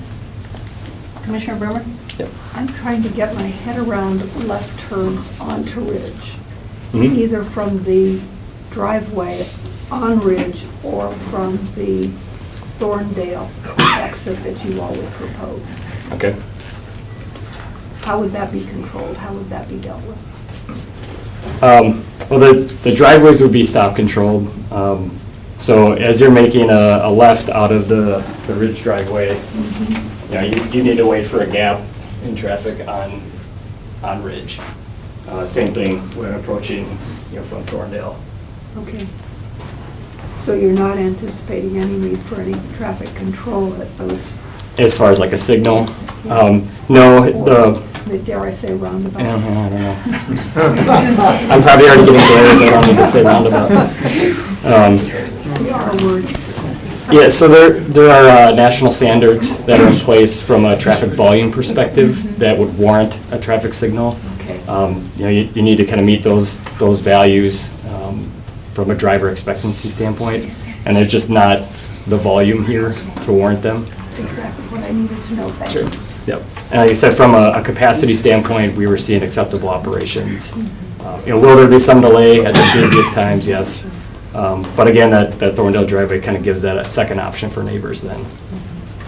Could you verify the amount of traffic in a day or in certain hours that you think will go out onto Thorndale? Sure, yeah. I said earlier that I think you're more knowledgeable. Yeah. So in total, numbers were generally 10 to 25 total vehicles in and out. So, 10 or 15 in, 10 or 15 out during a peak hour. And the majority of that would be kind of to and from Ridge. To and from the neighborhood would be about 5 in, 5 out. So we do anticipate some traffic on Ridge will kind of scoot down and use the Thorndale driveway, but that kind of alludes to the left in, or the left out, right in maneuver, from some signing, but then you kind of lose that benefit from the neighborhood connection perspective. Now, sorry, were there other questions? Yes. So if, say at a peak time, there's multiple vehicles leaving the Thorndale exit, and even if they turn left on one on the Ridge, they're making a left turn on the Ridge or something, and they're backed up. Somebody else decides, I'm not gonna wait, I'm gonna take a right on the Thorndale and zoom down, maybe even zoom down to Oneida, and make a right down to Oneida, and make a right back onto Lombardi and do that. You don't see that as being an issue? Yeah, will somebody do it at one point when it's the busiest day, a couple times a year, possibly. But I guess it's kind of weighing that, if I have to wait here for 35 seconds, is that worse than driving all the way out of my way, looping back, going through 2 signals, Someone might. Sure, there could be a few, but, that's, so probably during the busiest times of the year, so a few times. It's definitely possible, but again, most of the traffic, we would anticipate using Lombardi or Ridge.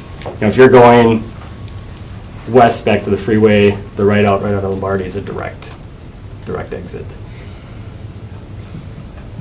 From what I've been hearing, that entrance on Thorndale, entrance and exit, really isn't necessary unless there is an emergency. Would that be correct? I think it helps from a few perspectives. I know Tim had talked about from a game day perspective. It helps kind of moving vehicles in and out. From a day-to-day perspective, it's just kind of that simpler movement for the neighbors to not have to go out onto Ridge or Lombardi. So it is conceivable that there would not, either it wouldn't not be there altogether and everything there could still run, or it could be there but be gated and only open in case of emergency. That's possible. I guess I'll let I'll let Tim and the development team kind of talk about that specific as far as how their site would function. But yeah, if it wasn't there, it's something that could operate. Are there any other questions? I Yes, presume Commissioner. there is not substantial traffic on Thorndale right now, is that? Correct, is that yeah. what you found? Yeah, low volume residential street. I've got peak hour numbers here. I think they were in the range of maybe 100, a little less than that probably. Maybe 50 to 60 total in the peak hour. Right now, and it'll increase by maybe 25? Just in that area, kind of right between the driveway and Ridge. If you're looking east, we anticipate a pretty minimal increase. That's, the 5 or 10 per hour. Okay, thank you. So, bringing that out to 1 or 2 cars, every 10 or 12 minutes or so. You're looking at 5 to 10 vehicles in an hour. Thank you, Alderman. Commissioner? Then following up these 2 points, are there any problems with having it a left turn only exit and no entrance? That would deal with the emergency situation of evacuating the lot. And since game day, you tend to come in at various times but get out almost all at the same time, would also deal with the game day clogging, and I think you make a good case there, and it would prevent people going down Thorndale. Sure. I said before, you kind of lose that connection to the neighborhood then. If you are coming from the neighborhood, you've either got to ignore the sign and just go anyway, or drive up and around. That something with signing, it's there. Do people listen and follow it? Sometimes. I'm sure everybody has ignored a sign from time to time. My apologies for making you repeat yourself. No, that's okay. If you did want to do something like that, it might be more of a physical, directional, kind of like the Lombardi driveway. If you really wanted to keep people out, it'd be more of a physical type thing, but signing is an option. Thank you. All right. Thanks. Thank you. Dr. Sam Finisi.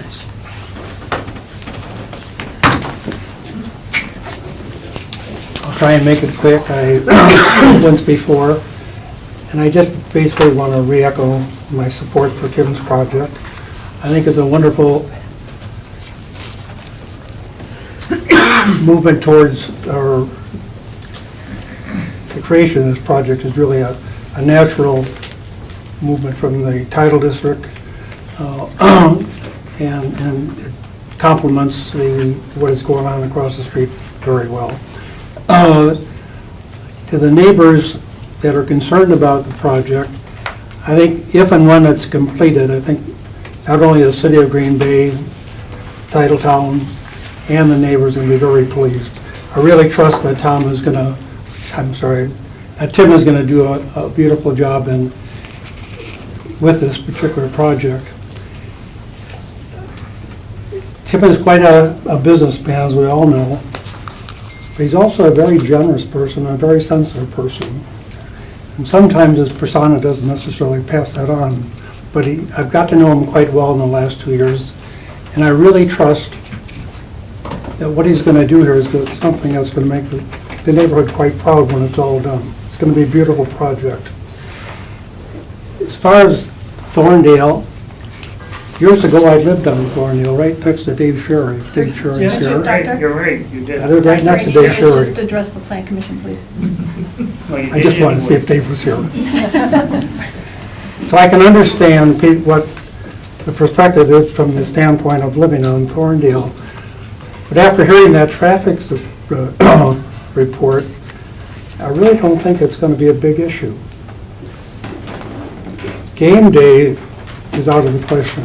Game day, the whole city is crazy. So whether they go up or down or up on top of the roofs, it makes no difference. You can't count game day.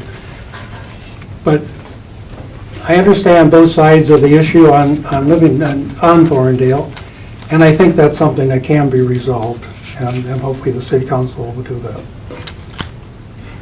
Thank you. Thank you. Are there questions for the doctor? All right, thank you. Nancy Vanderkellen, you're against. Would you like to speak? I actually don't live. Would you like to in Green speak? Bay. Sure. Come on up to the front, please. Thank you.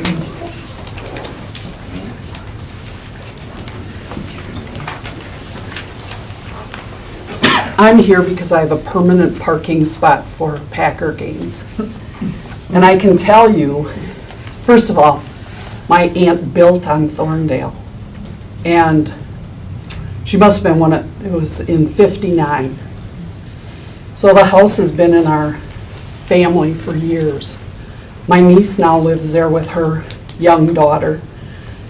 And I'm very concerned about the traffic. I have been there all times of the day, and I seriously wonder about the traffic. I also come from the Packer game, and that area, I can't see how 125 more people can come out onto Thorndale. It's so congested right now that we generally wait 45 minutes to an hour to even try and get out. I'm not supportive of how tall the building is. I guess it's it appears to me that it's a done deal, that it's going to go through. And I do kind of wonder about doing a comprehensive plan. That seems to me to make the most sense. As long as I'm rolling, I'm just going to say, I also wonder about water runoff on that huge parking lot. Is that being addressed? It is on the top of a hill. That's being addressed, correct? Yes. I don't know. Anyway, that's my opinion. It's from, my aunt would be rolling over in her grave. She died 2 years ago. If she envisioned this. How far down on Thorndale would the house be, or where, is it on this map, or this picture? It's 2 houses off of Frank. Okay. And then, does it help at all, in your mind, does it help at all if there is not an exit or entrance from the parking lot onto Thorndale? Yes. I love my niece, and I love my little niece, and she's just learning to ride a bike, and I can tell you people are gonna go speeding. They already do speed down Thorndale. And this traffic study doesn't seem to address all of the issues. I mean, when is there not an event at Lambeau? I think when the traffic study was done, there wasn't. But otherwise, it's crazy around there all the time. So, thank you. Thank you. And thank you for your good questions. Thanks.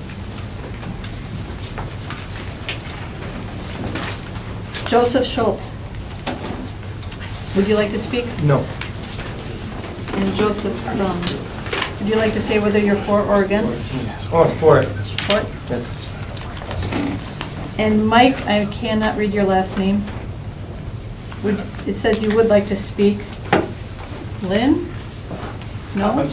654, 647 Fox River. Oh, yeah. Foxby Street. Okay. Thank you. It's Coppins? Yeah, happens, sorry. I'm the property owner in the cutout right there, adjacent to the build.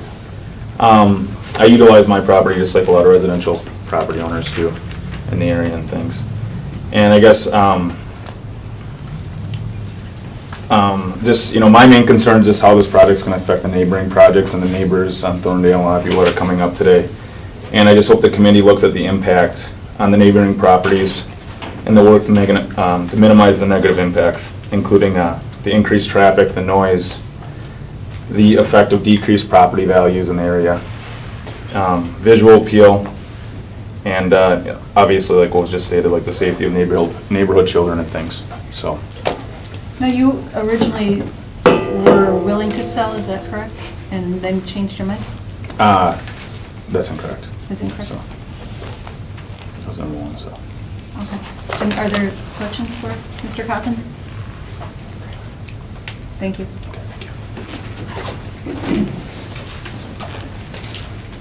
Chad Famery, Don't want to speak? thank you. And you are against? Bill Oldensberg, would you like to speak? Yes, I would, and I'm against it. Just a couple of things I'd like to point out during the traffic study and during the presentation, both of which were well done, had pointed out the fact that the Thorndale driveway was for the residents of Thorndale and residents of the neighborhood, and they're the ones that are against it. They don't want it, which is a big stop sign in my mind. And there was also a point made that, especially during game day, the Lombardi access driveway is typically blocked off during game day. I do believe during emergencies, if there was some emergency where that parking lot needed to be evacuated, that emergency personnel would move barriers, and that would then turn into an exit point as well. So that would give 2 full exit points for the driveway. That's all I wanted to say. Thank you. Are there questions? Thank you. sir. Jim Stroheim, would you like to speak? No. And can I ask if, oh, you are for? Yes. Thank you. Tricia Garrison? Yes. Would you like to speak? No, thank you. But opposed to the driveway on Thorndale. Opposed to the driveway. Are you opposed to the entire project? No. All right, thank you. Steve Schomer?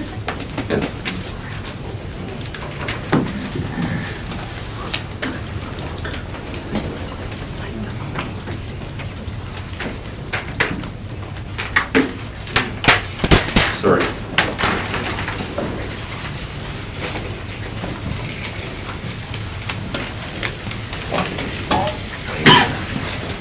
Hi, I'm Steve Schomer. I live on 1194 Thorndale Street. I've never done this before, so I'm opposed to this project simply to the fact that we have little kids in the neighborhood, and I don't know where the traffic study, how that was done, but we have maybe 50 cars go up and down our street a day, and probably 25 of them are dodging Lombardi Street, going 40, 50 miles an hour.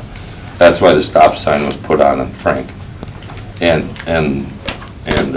Thorndale, to try to slow some of that traffic down for the kids and for our community, for our neighborhood. So if you got 130 units coming out of there, you can't tell me only 5 or 10 are gonna come that way, or the rest of the street. I just don't see that feasible. Because, we're already getting the Dodgers from Lombardi to miss them 2 stop and go lights. So, I am just, I guess, so against this that, I love the project, don't get me wrong. I think it's beautiful, I think the project is great, but I don't think we need I just don't feel we need the driveway in Thorndale. I just don't see I mean, if you got 2 driveways already, how many you need? I mean, you got 130 more people coming out of that, and already Ridge is backed up to the max. All these people coming out of all these residential neighborhoods trying to get out to Ridge are gonna be blocked up with 130 cars coming out of there first. So I don't know if they're gonna stop them cars and let some of the people out on Thorndale. You know, I mean, I don't know, or else they're gonna just sit there and wait until, because Ridge has got the right of way. So I think it's gonna block up the whole neighborhood on game day. So that's my opinion. I mean, I just lived there for 17 years. It's a beautiful neighborhood. It's a quiet neighborhood. You know, I am concerned, was very concerned with the traffic going up and down that street as fast as it was. I figured it was a accident waiting to happen. So, I mean, I was hoping the city of Green Bay would put police cars out there and give, you know, all these people that are doing this, get a little bit out of their pocketbook, but they put the stop sign up, that works, that's great. I mean, heck of a lot cheaper, I guess. So, okay, that's all I have to say. Thank you. Any questions? Commissioner with Fiscal. Yeah. Yeah, what do you like? I live on 1194, so that would be 3 houses off of Oneida between Frank and Oneida. So, I don't know if I can get it here. Okay, so, Next block. so here's Shadow, that's the 2nd Street, right? This would be Thorndale, right? Yep. Okay, so this is a project, so Shadow, where am I? Where's Oneida Street, right here? I'd be 1, 2, 3, I'd be this house here. But Trish came up to me and asked me to do this, and she lives down in here, yeah, right here, I think. She's the 2nd house in.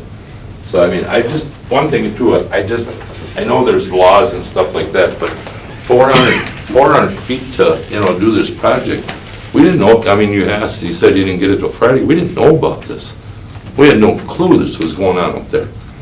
You know, the people on my end of Thorndale, I mean, we had no clue. Trish came up to me and said, hey, you know what's going on in the corner? I said, not a clue. You know? 400 feet. No, you didn't. Sorry. I'm sorry, I didn't get nothing, I'm sorry, I did not. Okay, please don't address the audience. Please Oh, I'm don't sorry, say- I'm sorry, totally sorry. Yes, If I might, were you also, you're the contact for the petition, as I Yes, yes, understand. I am, Were you yeah. also one of the authors of it? Trish did most of she did a nice letter, yeah, she did a nice letter, great letter. I didn't know, I'm not that talented.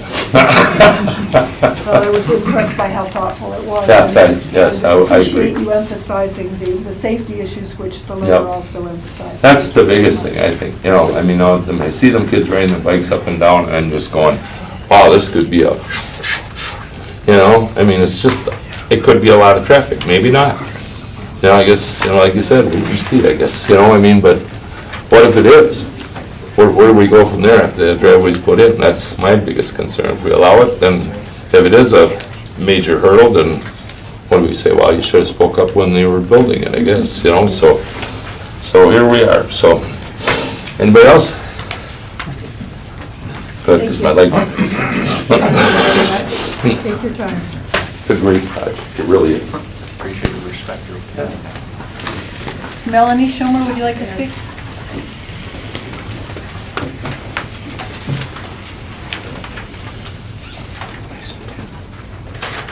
Hi.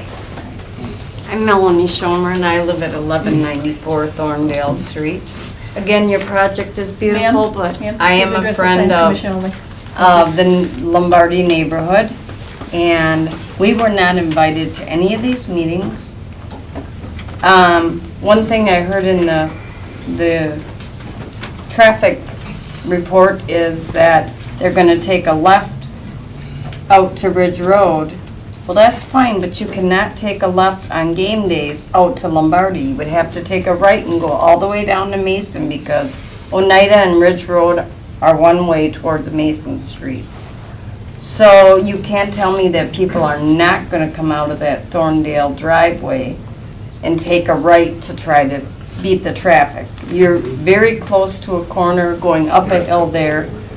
It just takes away from the integrity of our nice retired neighborhood. I mean, as the older folks pass on, we've got new younger families and kids, and it's always been a safe neighborhood. This will change the integrity of our neighborhood, and I am disappointed that as a Lombardi or a Thorndale neighbor, I was not invited to these planning meetings. That makes me angry, because I've lived there for 17 years, so where were we when this was going on? Thank you. So, that's my concerns. And I just think it's gonna change the whole integrity. I don't appreciate that, so I'm opposed. Are there questions? Thank you. Thank you, ma'am. John, who's at 1288 Thorndale? I can't read your last name. Cordry. My name is Thank you. John You've been here Cordry. before. We have the property at 1288 Thorndale. Paul, could you put it to the, Property's right here, okay, with the Thorndale Drive coming out. I'm not against the project, okay? I'm against the driveway coming out on Thorndale. That's my biggest concern. Thorndale, for starters, the whole region was a residential neighborhood. In a flash, it went from low density to high density. If any of you own property, and then directly across the street, it changed from low to high density, you all would be concerned too. And then on top of that, not only was it changed, but now we have a driveway coming out onto Thorndale, which was a quiet residential area. You know, I hear about the traffic study. 15 cars a day. Apparently the people coming out on the Thorndale aren't reading the traffic study. 15 cars is not a lot. This kind of, as far as I'm concerned, the entire Thorndale neighborhood is affected. And I believe the project can go if you respect the neighborhood, okay? And that's my biggest concern is with the driveway coming out on Thorndale, people are going to come out, take a right, drive down to get onto Oneida. Fact. People in the neighborhood, and Tim keeps on talking about people in the neighborhood, they're going to walk. They're not going to drive their car. If they're within 3 blocks, they're going to walk to Tim's establishment. I don't see too many people driving from Liberty or you know, just down the street, Spence, any one of those streets, taking a car coming in the back way. I truly believe that people coming into the parking lot are going to say, well, I want to get down to Oneida. What's the fastest way? They're going to scoot down Thorndale. We've had the property there for about 5 years, and we just moved in a military family. They have 5 children, and with that many children, it was a quiet neighborhood. If that driveway's there, all bets are off. It will not be quiet. Tim talks about a left-hand turn, only left. Well, remember where I showed you where my place was? We're going to get the lights in the window. We're going to get constant traffic. Of course, game days, we're not talking about Packer game day. We're not talking about any events at Lambeau Field, because we all know what happens to the neighborhood during that. We're talking that Thorndale will become a game day every single game, every day of the year, with people coming in and coming out, scooting down. If they take that access, entrance or exit off at Thorndale, I have no problem, you know, with the project. My biggest concern is this was all about honor. You know, we're honoring Dr. Venesi, we're honoring Jack Venesi, and all we ask is to honor the Thorndale neighborhood and the people on Frank. That's all we're asking. You know, we're not asking a lot. Thank you. Thank you. Are there questions? Alderman Sawyer. I wanted to ask. Sir? I'm sorry. there's a question for you, Mr. Cordry. Yes, thanks for coming in. I remember going to that meeting, I think it was February, and I think you spoke. And I was wondering with some of the neighbors that live in that area where you live, when you look to the south and you see the sight lines, that's not as much of a concern to you? I mean, it seems like you're just talking about the driveway in Thorndale, but were you concerned at all about, the sight lines as you look south at the project? And I thought there was some discussion about that. For starters, it is a huge building, okay? What did they say, 75 feet tall? Again, Dr. Venisi used to be our veterinarian years ago. He's a good pal of mine. I want his name to be honored on the plaza. And as far as development, we all know that the city's interested in a little tax money, okay? And it's not going to hurt them. Visually, it's not going to end our visibility at looking at Lambeau from our house. My biggest concern is what it'll do to Thorndale. Okay. Well, the question I had, they said that there was a stop sign on the corner of Frank and Thorndale, is that correct? Is that a four-way? Spence. I'm sorry. Spence, okay, somebody said Frank. All right, that takes. See, I don't believe a stop sign at Frank or a stop sign at every individual street is gonna stop the issue. No. The issue for me is, number one, the property that we invested in, okay, in the city of Green Bay, was low density, now it's high density.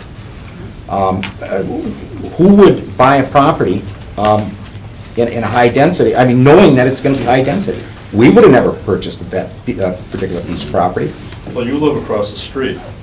1288 Thorndale. Okay, so the high density, my understanding was that it was there to the south. You were saying that you're in a high density district now? Well, it's right across the If street. that's built. If that's built. If it's built, and didn't you just change the zoning? Where's the map again? I'd like to see that. That's what we're discussing tonight. We're just directly across the street from the project. I guess what my question was, and maybe I missed it, I just wanted to know if this goes through, if that entire area, including where he's at, would be high density? No, I didn't think so. Just the property. So you mentioned you were in high density. Well, I mean, it's just across the street. Okay. To me, it's the same difference. I mean, we're directly across the street. When we purchased the property, and, a lot of real nice neighbors, okay? All those houses are gonna be ripped down. So, we're Across the street. right on the edge. Okay. All right, that's all I have. Thanks. Thank you. Thank you. Thank you, sir. Good job. Okay. That's the end of our slips. Motion to return to normal business? Second. Thank you. I said normal business. Alderman Weary, would you like to speak? Please, yes. All good comments. It's been a long planning process. I think we all kind of remember it's been about a year now, I believe, a long time. Mr. Keane, the owner's been great to work with, very good, pleasure. It's a great project. It really is exciting, finally something in Green Bay that we can toot our horn about, and it's not a Schwab enough. So this really can be a nice signature building, and I'm really excited about it. I have a lot of notes here that I've been taking, kind of been a depository of a lot of comments from the neighborhood. The notices, I did push for the larger notification area. That's always a problem. No matter how big you go, it could always be bigger. It doesn't help. The Lombardi Neighborhood Association is defunct and not acting. They really could help too. The neighborhood associations help get out those newsletters and notices, and they're not active right now, so that hurt here. The feedback I've had, those who contacted me, I would say a good 3/4, a majority are fine with the development. And the others are opposed. Now, my caveat is the driveway, of course. A lot of people look forward to seeing some first floor businesses that they can walk to, not have to drive to. They do like that. I think you've heard everybody say that driveway right here really shouldn't be going closer to Lombardi, because I think it's up here right about now, and cars come flying out, and the cars back up and you can't get out, so that really does need to stay. The vast majority of people are saying, don't put this here, please don't put it there. They'll be super happy to endorse it, and go there, and be more than just excited about the project if you don't do this. What you could do up here is, instead of just having 2 lanes so it doesn't back up for people going left, put a third one. People can zip out and go right, and you have a middle lane for people going left. I think that would help, clear up the exits. The traffic, we heard 5 to 10 an hour, and I don't know if the hours are operational, be 10 or 12 hours a day. That's 50 to 120 more cars flowing into the neighborhood. So you can see the concern is legitimate. I mean, 50 to 100 cars at a minimum. So it could be more than that.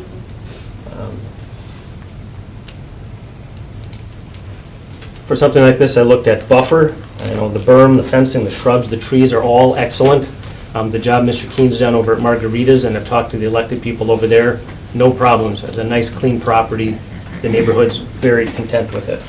The visual appeal, I think we did a great job of making it look good from the backside, not just the front. You don't want something, in the back that the neighbors have to look at every day and be horrible. It looks beautiful. The traffic impact, that's huge. That's the biggest issue here, is that traffic impact. So the neighborhood feedback, like I said, most people are for it, with the caveat of that driveway. Especially that immediate neighborhood, almost everybody's opposed to it. If you change that, almost everybody's going to be for it. Nix the Thorndale driveway, and the project probably a slam dunk. That's my scattered thoughts on the subject. Any questions? Other questions? Thank you. All right, thanks. Sorry, so we've already returned to regular business.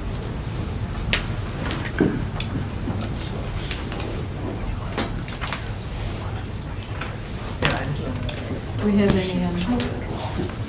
Could I ask a question of Mr. Justin Schuler regarding the traffic at Peak Hours? The gentleman who wanted to talk didn't get a chance to fill out a sheet. He wanted to mention that. If you would entertain maybe opening the floor, but he didn't know there was a sheet to fill out, so thanks. would someone open the floor for it? Move to open the floor. Second. Thank you. Come on up, sir. All right, so my name's Will Koken. I own one of the properties that Tim bought. The property I own, essentially my driveway is where this driveway is planned, so that would be my house. One of the things that I really want to touch on that I think is being missed is this driveway during game day cannot be used because of vehicle-borne IED type measures, and that's why that's implemented. That's why the stadium has all the standoff distances and everything like that. So you're forcing all of the traffic on game day out of this driveway. I think common sense alone, and the reason why I know some of this stuff, I have 14 years in the military with multiple deployments. This driveway on game day alone is an absolute necessity. If you were to close it down between the weekdays and have it for game day, on game day for safety alone and the safety of everybody in the area, it's common sense. I mean, it's stupid not to have it. One of the things that I had talked to Tim about before I sold my property to Tim and went in with the neighbors and those of us that sold together was, how do we protect the rest of the neighborhood that we lived in? I lived in this neighborhood for 7.5, 8 years now. I don't want to leave these people and be like, and have them hate me and resent me for selling my house because they get, for lack of a better word, screwed in the situation. Would be to put a gate up for during busy hours. So that way, when the traffic would be inclined to turn out between 4 and 6 p.m. and take the right and go down Lombardi, as you can see by his plans, 3 floors are office space. Those are people who are going to leave work between 4 and 6 p.m. Coming into work, they're going to come in from our neighborhood. You want them to get in as safe and easy as possible. So that gate should be open between the hours of 6 until 4, and then from 4 to 6 have it closed, and that'll mitigate the traffic going back out into the neighborhood. To me, that's just a common sense thing. You still have a driveway that makes sense, is usable and usable all year, in a safe manner. So you have those 2 hours where if the people do live in the neighborhood and they want to go out that exit and take the right and right, they can do that, you know, and either way, you can't stop that with that driveway that's on Ridge. So to me, that's one of the things that I know Tim has had that concept, and that's something that I think the whole neighborhood would agree upon is something that makes sense. To me, just from game day alone, you have to have it. Even if you guys close it down during the year, it makes a lot of game day sense. And there's no way to control traffic on game day. I don't care how many cops you hire. It's an absolute zoo. It's in my eyes, it helps the neighborhood. When you do a comparison to sell your house, you base it off of every house that's sold around you. What Tim paid for houses is now going to raise everybody else's house by several $1,000s. To me, it's a no-brainer. So that's kind of where I come from. It's a lot of common sense. You guys are going to collect an extra $100K a year on a deal like this. So to me, I'm absolutely for it. But the main thing that I wanted to address was I don't think a lot of people understand that the reason why Lombardi's closed down is because of the potential vehicle-borne bomb threat, and a vehicle-borne bomb would kill 50,000 people on game day, and that's a small bomb. So that's my thing. If you guys have any questions of me, but that's what I want to address is the safety concern. What did you say about that driveway on Lombardi? You had some, what'd you call that? It's not going to be open, or it's not No, functional? on game day, they will force him to close this. I promise you the city will. The city runs semi-trucks up here with a SWAT truck behind them with a proper sniper standoff. So that SWAT truck has the additional time to engage any targets and disable any vehicles. They're running a 300 Winnebago with the best equipment on the planet. So they're gonna force him to put up barricades, roadblocks. This will allow fire in and out of multiple entries and exits. The fire's still gonna be able to get in and out of this because they'll have the means to get through whatever barricades are there. But on game day, they will not open this up until well after an hour after the game's let out. And it's just because of vehicle-borne IEDs. If you're down there on game day, this is completely shut down, and that's the exact reason why. Even though there's a million cars parked inside the stadium that could detonate at any time, but that's why they do it. With that information, It makes sense what makes I would like to sense. have staff note that to show the answer. It makes sense, but no sense, so, you know, and that's realistically why they do it. I've looked into it. Great. I've studied it and been a part of some of the planning pieces for that. Thank you, Commissioner Hanson. And I don't know if this is a question you can answer, but someone else mentioned, I knew that Lombardi was closed like that, but is Ridge all just one way? Yes. To Correct, the Ridge is north one way to Mason? to the north to Mason, correct. I knew Oneida was. After the game. After Only after the the game. game. Right, Before, Ashland too. before it all goes both ways, and then after the game, they do that, and he can probably speak better of why they do that with the traffic. I don't know that. I just know why we close down certain roads. I learned it all at the game after we won the Super Bowl when we brought in Kid Rock and stuff, and we had to do some enhanced security measures with some helicopter and other assets that we utilize. So that's the one thing that I wanted to address to the neighborhood and to you guys as to why a driveway like that is important, and you may just need to regulate it, but I think it's a necessity to at least have there. So that's my 2 cents on it, if you will. Thanks for allowing me to speak. If there's no other questions. Yes, thank you. Madam Chair, while the rules have been suspended, I just want to make sure either here or when the commission resumes the rules, Sir? that the developer will have an opportunity to speak to some of the concerns that have been raised. I need you to identify yourself. I'm and sorry. Come on up if you're going to speak. Yes, Randall Gass. Come on up here, please. So this is my time? Come on up. Okay. I was just asking when or if I get time. This is it. This is it. My name's Randall Gass. You missed a few of us when. We were chomping at the bit, hoping you didn't cut off discussion because we wanted a chance to respond to some of the concerns. My name's Randy Gass. I'm an attorney with the Hanaway Ross Law Firm, and I represent Keen Ridge Holdings, the developer on this project. Very good discussion this evening, very good. And I want the commission to know that we work very closely with Mr. Newmeyer and his staff to arrive at the rezone request and the PUD request that's before you this evening. There was a lot of give and take, trust me. There were multiple versions of this PUD that went back and forth for consideration and dialogue and debate. And the city did a very good job, and as did the developer. I mean, we want to protect the interests of the neighborhood. We want a wonderful development for the city, but we want to fit into the neighborhood. I mean, this is going to be that connectivity point between the Titletown district and the residences. So we worked very hard with the city to come up with a 95% mutually agreeable PUD. We'll get to the Thorndale issue in a minute. That seems to be the elephant that's in the room. But while on that topic, between city staff and the development perspective, I mean, we have almost come to an entire agreement on the PUD. And the one thing that I was pleased to hear tonight from the residents, in terms of their concerns, is almost exclusively the Thorndale driveway. In all other respects, it seems that the residents are content with the development as proposed. So we'll deal with the Thorndale issue, because that seems to be the major issue.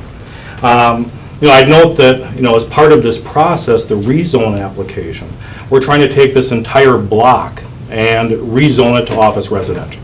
As Tim alluded to in his discussion, the front portion, where the office complex is now, it's zoned commercial.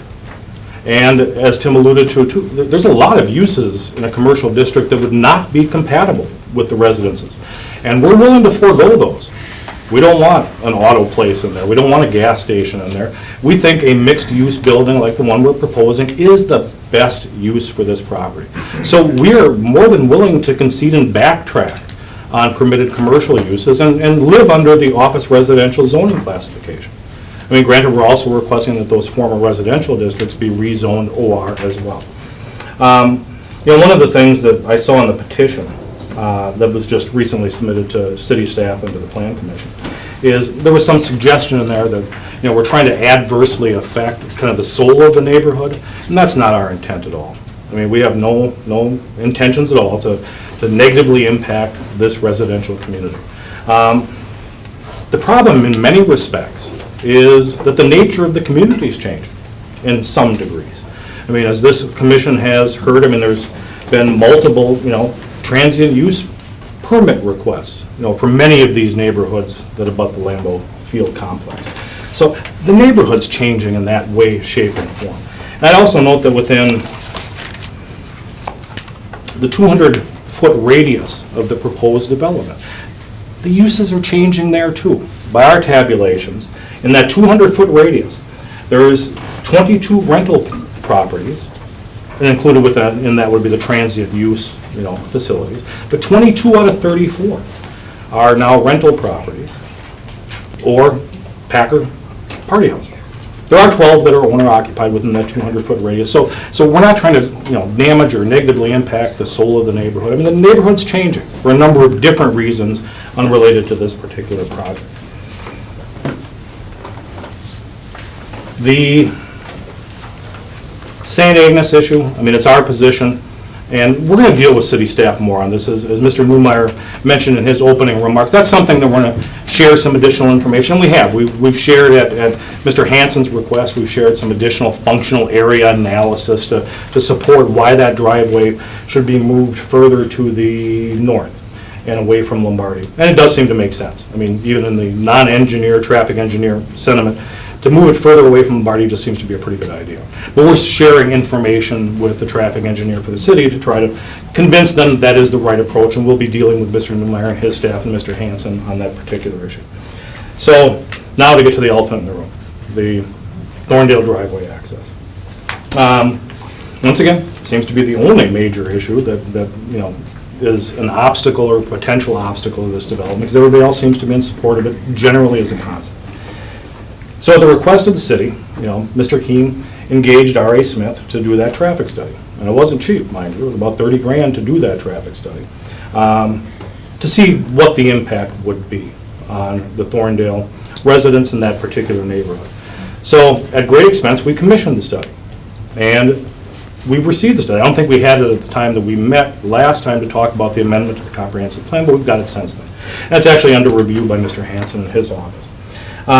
And one of the key issues addressed in that traffic study was the impact on Thorndale.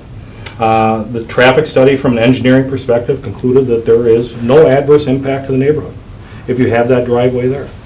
And part of Tim's vision for this is, we're not trying to do anything bad in the neighborhood, but part of his vision for this is to provide that connectivity. as he suggested as well, when this place is used for offices, a lot of people like to live fairly close to where they work. So, one, that increases market values in the adjoining areas, and that Thorndale driveway gives people that work there, and people who live there that want to take advantage of the amenities of the facility. As Tim mentioned, I mean, he's looking at a coffee and a bagel shop. I mean, that'd be a nice place for Thorndale residents and people in the neighborhoods behind there to access this project on a Thorndale driveway. Be a nice place for people to live in the area to access it who work there. And once again, the traffic study shows absolutely no adverse impact to the neighborhood if we include that full access Thorndale driveway. In fact, Thorndale traffic study mentions location of Thorndale driveway is not expected to encourage additional neighborhood cut-through traffic. Thorndale Street would primarily used to access the site by drivers living within the adjacent neighborhood. That's one conclusion that was reached. And one of the other things that was mentioned in the traffic studies is the Thorndale driveway is expected to be a low-volume access point, providing the driveway will allow traffic from the neighborhoods to the north and west to avoid entering Ridge Road when accessing the site. Cut-through activity along Thorndale Street is expected to remain similar to today's conditions, with or without the driveway. So if we include the driveway based upon the engineering analysis, there isn't going to be any impact because of this project. It'll remain pretty much the same as it is now. There will be some nominal impact, but it's not going to be significant. And that seemed to me, as I read the petition, that was the primary concern of the petition as well, was the safety of Thorndale driving behavior as a result of this project. The engineering says this project isn't going to impact it. It's not going to make it worse. It's going to be about the same as it is now. I'm not suggesting it's great now, but I also think that stop sign at Spence helps with that cut-through traffic issue because people have to stop there now. I mean, it's by no means a solution. I mean, I suspect the City Council and Plan Commission hears about traffic and speeding on most streets.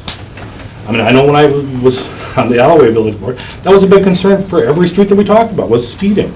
And the way to fix that problem is not to stop the Thorndale driveway, it's enforcement.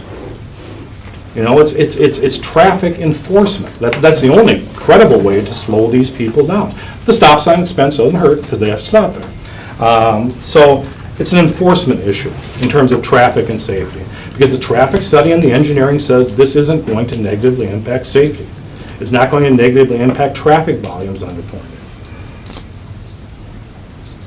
And we do respect the resident concerns, and that's why we spent the money on the traffic study. Trust me, if the traffic study came back and says we're going to create havoc and anarchy on Thorndale, we wouldn't even ask for it. But the traffic study that we paid for and the engineering says not a problem. So we're asking that this commission look at the science. I mean, I respect the residents' concerns. I mean, we really do. But what we're suggesting is look at the science and the engineering.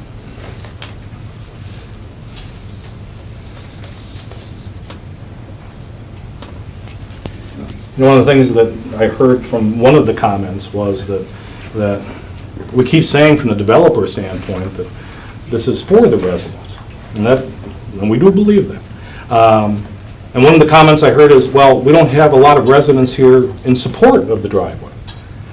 In all the years I sat on the board, I mean, very rarely do you ever get people to leave their homes to come in support of a project. But when any project has an impact on your backyard, people are more apt to come and voice their concerns. So I think the absence of a lot of people in support, or actually no people in support, or maybe one or two of the Thorndale driveway, absence of those shouldn't mean that there wouldn't be general support in the community. Because, you know, people that want to complain about something, they do show up. People that are in support of something, it's hard to get them out of their house, you know, this time of the year.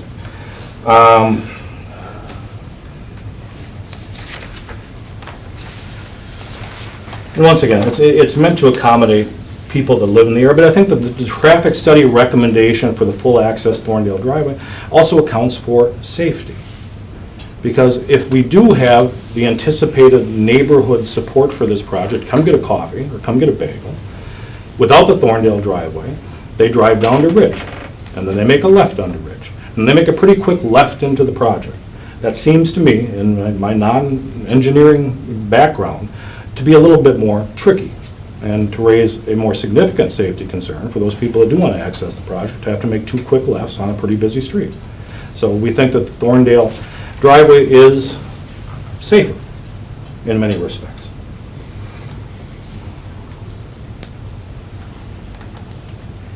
So as the developer's agent and on behalf of the developer, we would respectfully request that the Plan Commission, approve the PUD as presented, with the exception of Thorndale. We would request that the Plan Commission modify staff recommendation and permit a full access driveway onto Thorndale. The St. Agnes issue we'll deal with later, but at a minimum, if the commission is not willing to favor or support a full access driveway onto Thorndale, we would request that the commission at least recommend that the Thorndale driveway with gated access can be utilized for Packer game day Sundays only. Because I think without that access on Packer game days, that's going to create a problem. And so at a minimum, we'd request that we get gated access on Packer game days only, because we think that is a safety concern, and it is a traffic flow concern, particularly as Mr. Kochen referenced, some of those streets are closed. You can't get out to Lombardi. So we need to have some place that they can access to the rear of the project, which would be Thorndale. In fact, the police, to my understanding, when they do close down Lombardi, police oftentimes route people down Thorndale because of those road closures. So we think that Thorndale driveway will be important because, as we indicated, all the traffic's flowing north after the game. People can't go any other direction. So we think at least on Packer game day that we should get that. There's been some discussion, or at least I've heard, about whether or not this project, should be delayed perhaps. It would be our suggestion that this project not be delayed. We've already been dealing with it for coming up to a year in serious fashion. This project is a win-win-win, we believe, for everybody. The developer gets to rent space to tenants and make money. That's what developers do. We would think it would be a beautiful addition to the city of Green Bay. Aesthetically, it will be pleasing. People will become employed, as we talked about, or as Tim talked about. City makes a lot more in tax revenue, to the tune of about $127,000 a year more than it's getting now. So that's a win for the city. It's also a win for the neighborhood because they get an aesthetically pleasing, development. They get some amenities, coffee shops, bagel shops that they can utilize. It's good for everybody.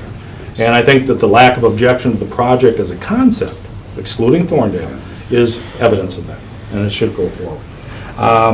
It's a dramatic and positive change from the current use of the property, so I think that's valuable. I don't think we need to study traffic impact on Packer game days because it's a mess, and I think everybody concedes it's a mess, so there's no sense to look at that issue any further. From our position, the traffic study and the engineering is not going to change, so hence the reason we're continuing with our recommendation for a full access driveway. We respectfully request that the Plan Commission not hold this issue open pending some kind of a comprehensive plan review. And we don't know when that's ever going to happen, if it's ever going to happen. I mean, it's nice to be able to do things comprehensively, but I see no reason to derail this project that the developers come to the city in good faith and worked on with the city in good faith over an extended period of time. For someday, maybe when a comprehensive plan comes together, but as we all know with comprehensive plans, those are fairly general in nature and never specific enough to really govern any particular decision anyway. In order to govern a particular decision, you got to kind of get in the trenches like the developer has with city staff, and we've come up with kind of a basically mutually acceptable PUD and request for a rezone. So we would respectfully submit it on that basis. I think Mr. Krauser had a couple of comments to make on the 75-foot height and maybe an impervious surface thing. That's more technical. I like to be a generalist. Any questions? Are there any questions? Thank you, sir. Thank you. Now, I have a question before anybody else gets up. And please go ahead and take your seat. How many more people who have not spoken tonight would like to speak? We have, please sit down, sir. We have suspended the rules for the second time. I have no more sheets up here, so I need to know how many more people who have not yet spoken would like to speak. 1? Okay. 2, 3, 4. Okay. Now, I would, as a matter of order, I want to say that when everyone came in at the beginning of the meeting, I did announce that anybody who would like to speak needs to fill one of these out. The developers, I believe you filled out one for everyone. And yeah, by Paul's suggestion, and I actually filled it out, so. Okay, thank you. So from now on, Paul, and everyone, please have the developers fill one out for each person who will be speaking. And then we can find out who will be the main speaker for the developer. That'll be really helpful. And also, as we're going, if you come in late and haven't filled one out or didn't know you needed to, it's okay to say something, but please do it before we return to regular order of business, because once we return, then it's time to vote. So, and it was my mistake that I did not call on Alderman Weary earlier to come up and speak before we returned. So, thank you, everybody. And Mr. Krauser, would you like to? Oh, I'll yes. let the others, if there's any others who'd like to speak, let the applicant speak last. Thank you. Okay, so we'll have you speak last. Okay. All right. We'll start here. Sure.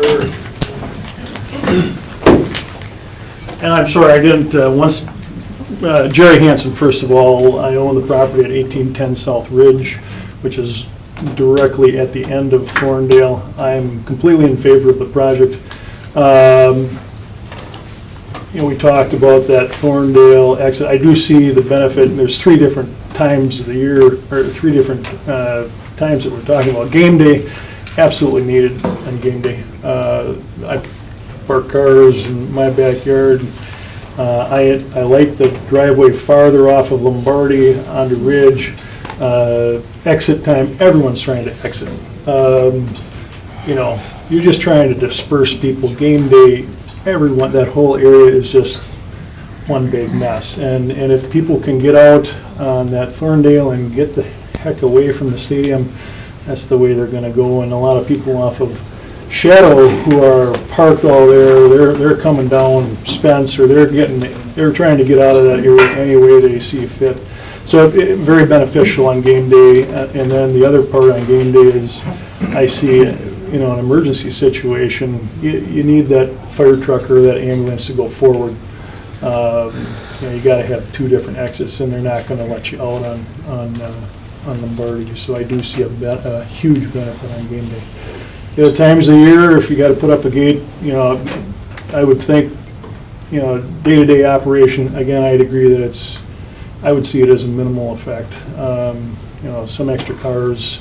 It's, that whole area is in transition. It is a lot of rentals right now, and for the most part, I think people are not selling because there's a change going on, and they see this huge development, and you're not gonna sell.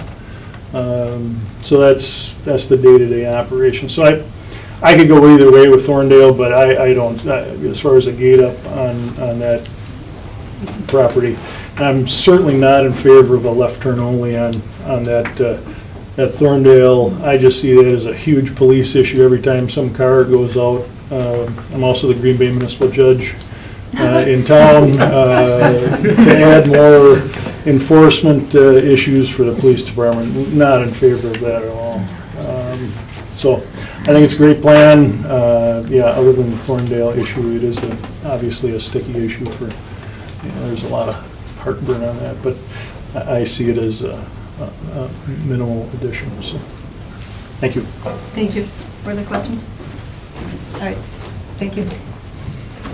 Sir, come on up, please.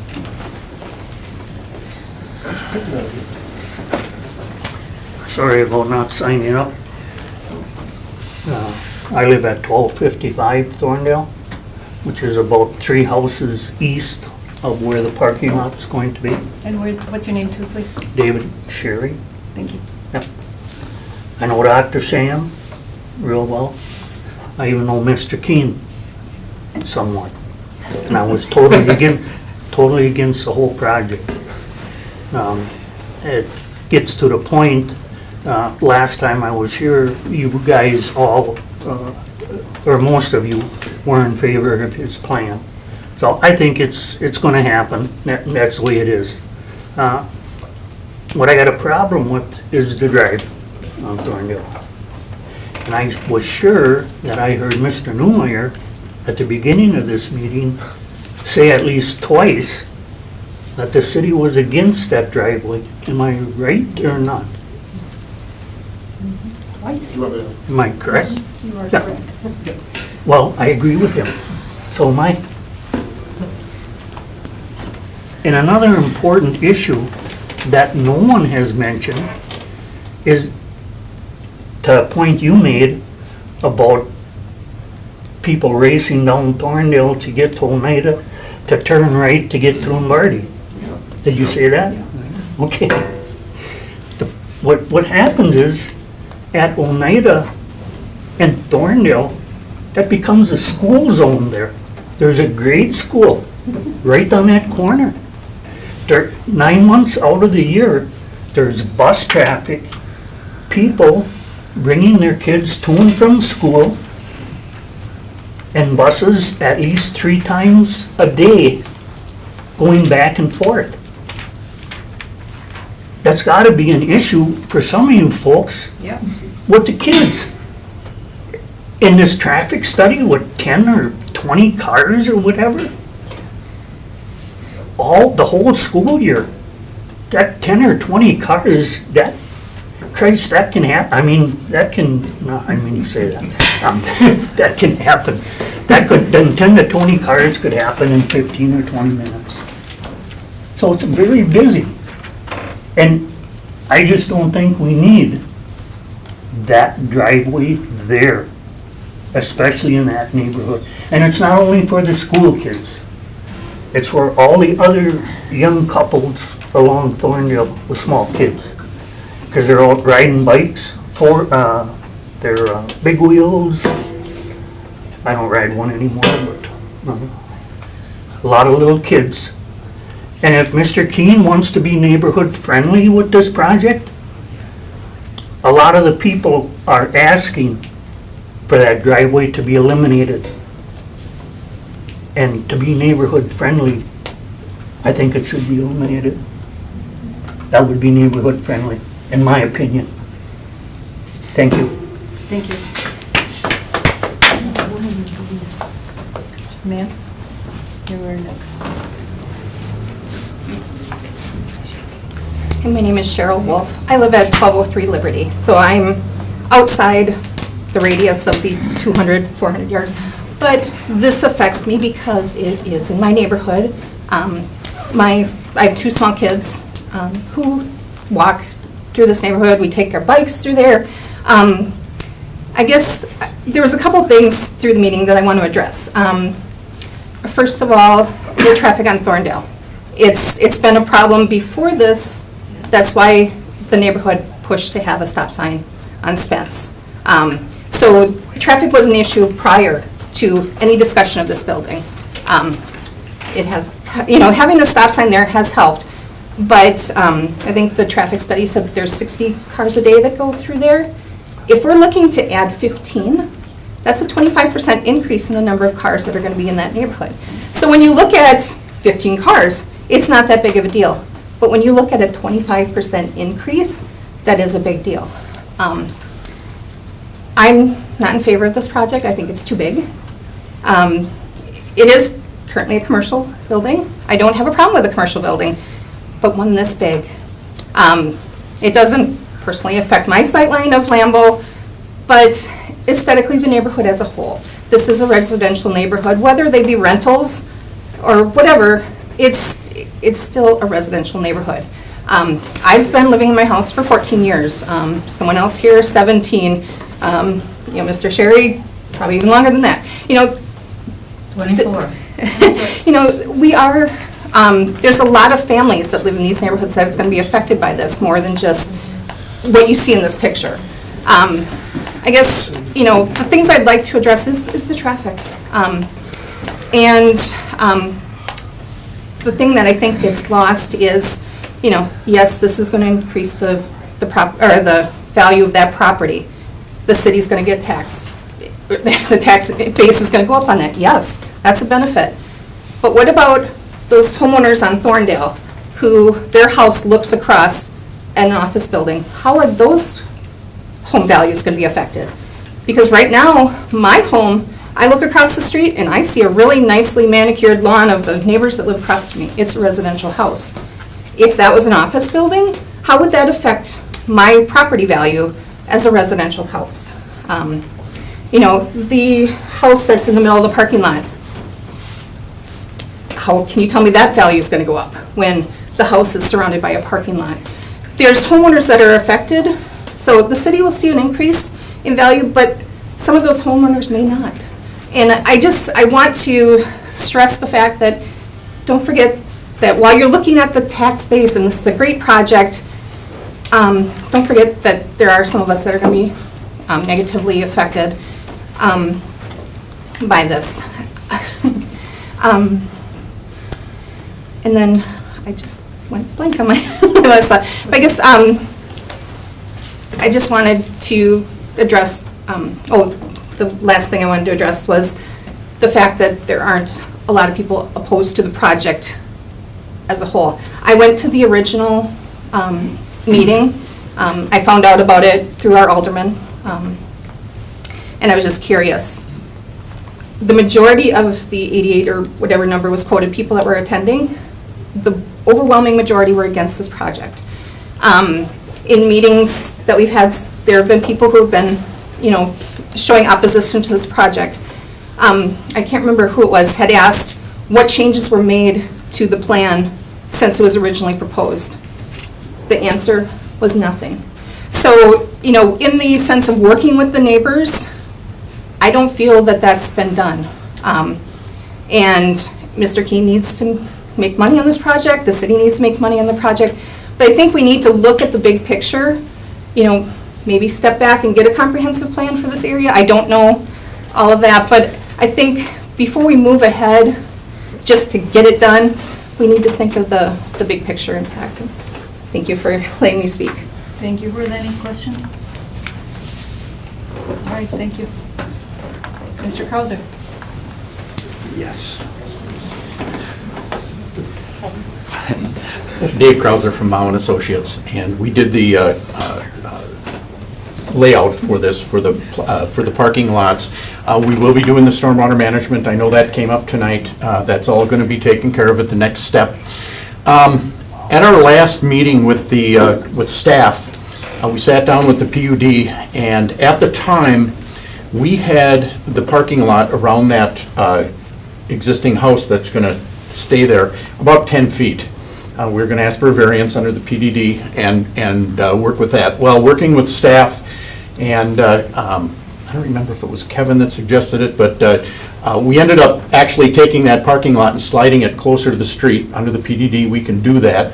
We are landscaping that whole area around there. That allowed us to keep that 20 feet around that existing house that's right there. Where we ran into an issue with that now is we were working off the premise of a 20% green space. And after my conversations with Paul Newmeyer today, in the PDD, they're looking at a 30%. And what it is the 30 is kind of a compromise between two different zonings. One of them is 20 and one's 40. And so they, I guess, arbitrarily said, okay, we'll do something in the middle with 30. And I'm going to have a very difficult time. We were working with the 20. I've got around, I think, 17 right now, which we can actually, I think I can get the 20 by losing a few parking stalls out here. Because we did, by sliding that parking lot over, we were able to pick up, I think, 5 or 6 parking stalls. But I'd really like to see that PDD amended to do the 20%. We are doing berming and landscaping all the way around here. I think you've all seen the renderings that we've got looking across here, and it does have actually a very nice setting to it. So I don't see where we're going to accomplish a lot outside of losing a lot of parking that we actually feel we need for the project itself.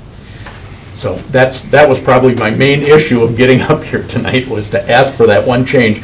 We would like to go from the 30 to 20, and I'll make sure that we have that 20% green space. The height of the building, and I know that we had a lot of renderings, and I know that Sam from McMahon had some, and he doesn't have them here tonight to actually show them, but I believe you've seen these. And when you look from Thorndale Avenue, stand at the corner of Thorndale and Frank, and look back towards Lambeau Field, and you look at the height of this building, it is overshadowed by Lambeau Field. It truly is. But the architecture, the way they designed this thing, it actually almost looks like it's part of it. it fits right in, and I think some of the renderings that you've got actually show that. So, and that's what we tried to do, so it almost doesn't even appear to be that tall because Lambeau is so doggone tall. And I know that the hotel that's going in on the corner, right, kitty corner across from here is taller than this building also. So when you look at what's actually happening right around there, this actually fits in very nicely. And as far as people looking at this to an office building, that's what's there now. So the only thing that's really changing is basically tearing down those houses and creating the parking lot that we're going to use in there. So I guess take a look at it, see what you think, and but I would like to see that change to the 20% from the 30 on the green space, if we could. Thank you. Are there questions? Thank you so much. Okay, thank you. Alderman Stoyer, did you have a question for Mr. Crowder? Yes, actually, Mr. Carlton, I was at the meeting in February and et cetera. I'm talking to, so, I'm talking to. Oh, I'm sorry, you were looking over here, so I wasn't sure if you were looking or not, okay. I'm looking at you. Okay. But I just remember initially when that project was talked about, it seemed like they were talking about the entire area excluding that house that's still there. And it just seemed like initially there was a lot more of a setback from Thorndale, you know, with the project as you wanted it, if you would have had every one of those lots. And it just seems to me that it's a lot closer now to Thorndale, that there would have been a much bigger buffer, you know, if you had that property. Is that, am I assuming correctly? Well, if we had that property, yes. Okay, because you would definitely have the 30% if you had that property. Yes. Okay. So I'm just looking at that, and I don't think I've really seen a rendering like this. I saw the original one that went further back, and there was a lot more buffer on Thorndale, and I just don't see as much here with that, you know, on this one. I mean, you got parking stalls just off of Thorndale. I think on the original plan, I didn't see any of that. I don't know if I'm correct. No, I think you were. We had a couple of different layouts, so I believe you're correct. We didn't at that time. And that was back when we were this was going to be rezoned right to the office. And then the city suggested through Paul Newmeyer suggested that we do this as a PDD. Now, under the PDD, then basically a PDD, you're allowed to actually almost create your own ordinance. You negotiate with the city, but you can change some of the ordinance-specific things, like setbacks. You can ask for shorter setbacks. Well, when we did the PDD, that's when I said, I think I can get some additional parking, because where that parking is right there is actually where we're going to do the underground. We're contemplating that that's probably where the underground stormwater management is going to go. So that'll be underground. You won't see it. And I thought, all right, if we're gonna do a PDD, what we'll do is ask for a 10-foot side yard on that rental unit, because that is a rental unit. We'd ask for a 10-foot side yard. We'd still landscape that, and then we could pull that away. Well, the city suggested, you know what? Let's keep everything as it would be if it was under the office, and keep the 20-foot setback, and that the city would give on that Thorndale side, allow us to push that parking lot a little further. We're still going to have all the landscaping and berming and stuff through there, so it's going to have that same effect whether there's an additional 10 feet in there or not. So right now, as that is, do you have the correct number of parking spots for this type project that you have? Yes, we do. We might be actually a few over, but we feel it's very similar to when you look at Margaritas. Tim has all the parking stalls that are required for that site also, and he's found that because of the way the restaurant's doing, we're actually considerably short of parking stalls. He's constantly looking for more. So we would rather have enough parking stalls in there. Obviously, it allows the businesses to function at a higher level. Okay, that's all I have for now. Okay, Commissioner? Can I ask Dave a question? I think, Dave, what you should address is, like, what do the other municipalities have for green space requirement? I know that Village of Ashwaubenon has 20%. I'm down to 9% at Margaritas because it's a high. They work with you very well on if it's a high visible area where you paid a ton of money for it. they got me down to 9% there to allow my business to function. And we did just recently do that with Tim, and we went through a variance process, actually bring that down, and he's down in that 9%, maybe even a little less than that, just to get the parking, because the village looked at it and said, you know, they could see where the problem was with the parking, and just because of the business is doing so well. So we're trying to avoid that problem. Obviously, the last thing you want is people trying to park on some of these streets, which is, we don't want that. That's the last thing we want, is anybody parking on these streets, because that would interfere with the neighborhood. So we're trying to get enough parking stalls so everything's contained on the site itself. Thank you. Thank you. Welcome. Lisa, want to close? So moved. Seconded. Thank you. Okay. I have been opposed to the size of this project from the beginning. I was struck by the same thing that Mr. Keene's lawyer was, that over and over again, people said they weren't opposed to the project, they were opposed to Thorndale. And at the risk of taking that as a red herring that might detract my attention away from my opposition to the project as a whole, it seems to me very clear that if it is expected to be a low-volume access point, and that is also a direct quote, it won't be a great loss to close it off. We've been reassured that there would be access for emergency vehicles onto Lombardi on game day. It has been suggested by Alderman Weary that there be a 3-lane exit onto Ridge rather than a 2-lane exit, which would speed the exodus from the parking lot quite adequately, I would think. And otherwise, everybody knows things are chaos on game day, so I don't see that that's to worry about. The major concern is the safety on Thorndale. The major concern is having a speedway down the middle of the neighborhood. And I'm very pleased that the planning staff built that prohibition into the PUD draft that it has worked out. I would just suggest that, so there's no misunderstanding, that we add in 2 words. No vehicular access shall be permitted to or from Thorndale Street and Frank Street, period. So that would be an amendment that I would wish to the PUD. Thank you. Yes, Commissioner Hanson. Can I get clarification from the traffic, from Justin Schuler? Yes. Okay. Can I have you go up here, please? Mr. Schuler?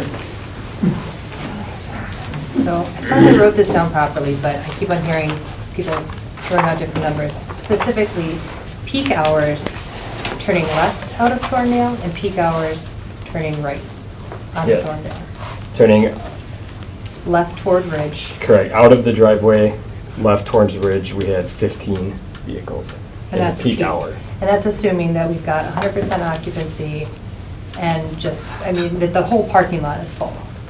Yeah, for the it'd be most part. full occupancy of Because the if you're building. talking about like a coffee shop, that's a morning, restaurant could be evening, office, 9 to 5. Yeah, there'd be different peaks for the different times, so that'd be during the peak of the entire building. Okay, so 15 heading toward Ridge Yes. during peak hour, and how many turning toward the neighborhood? Right, 5.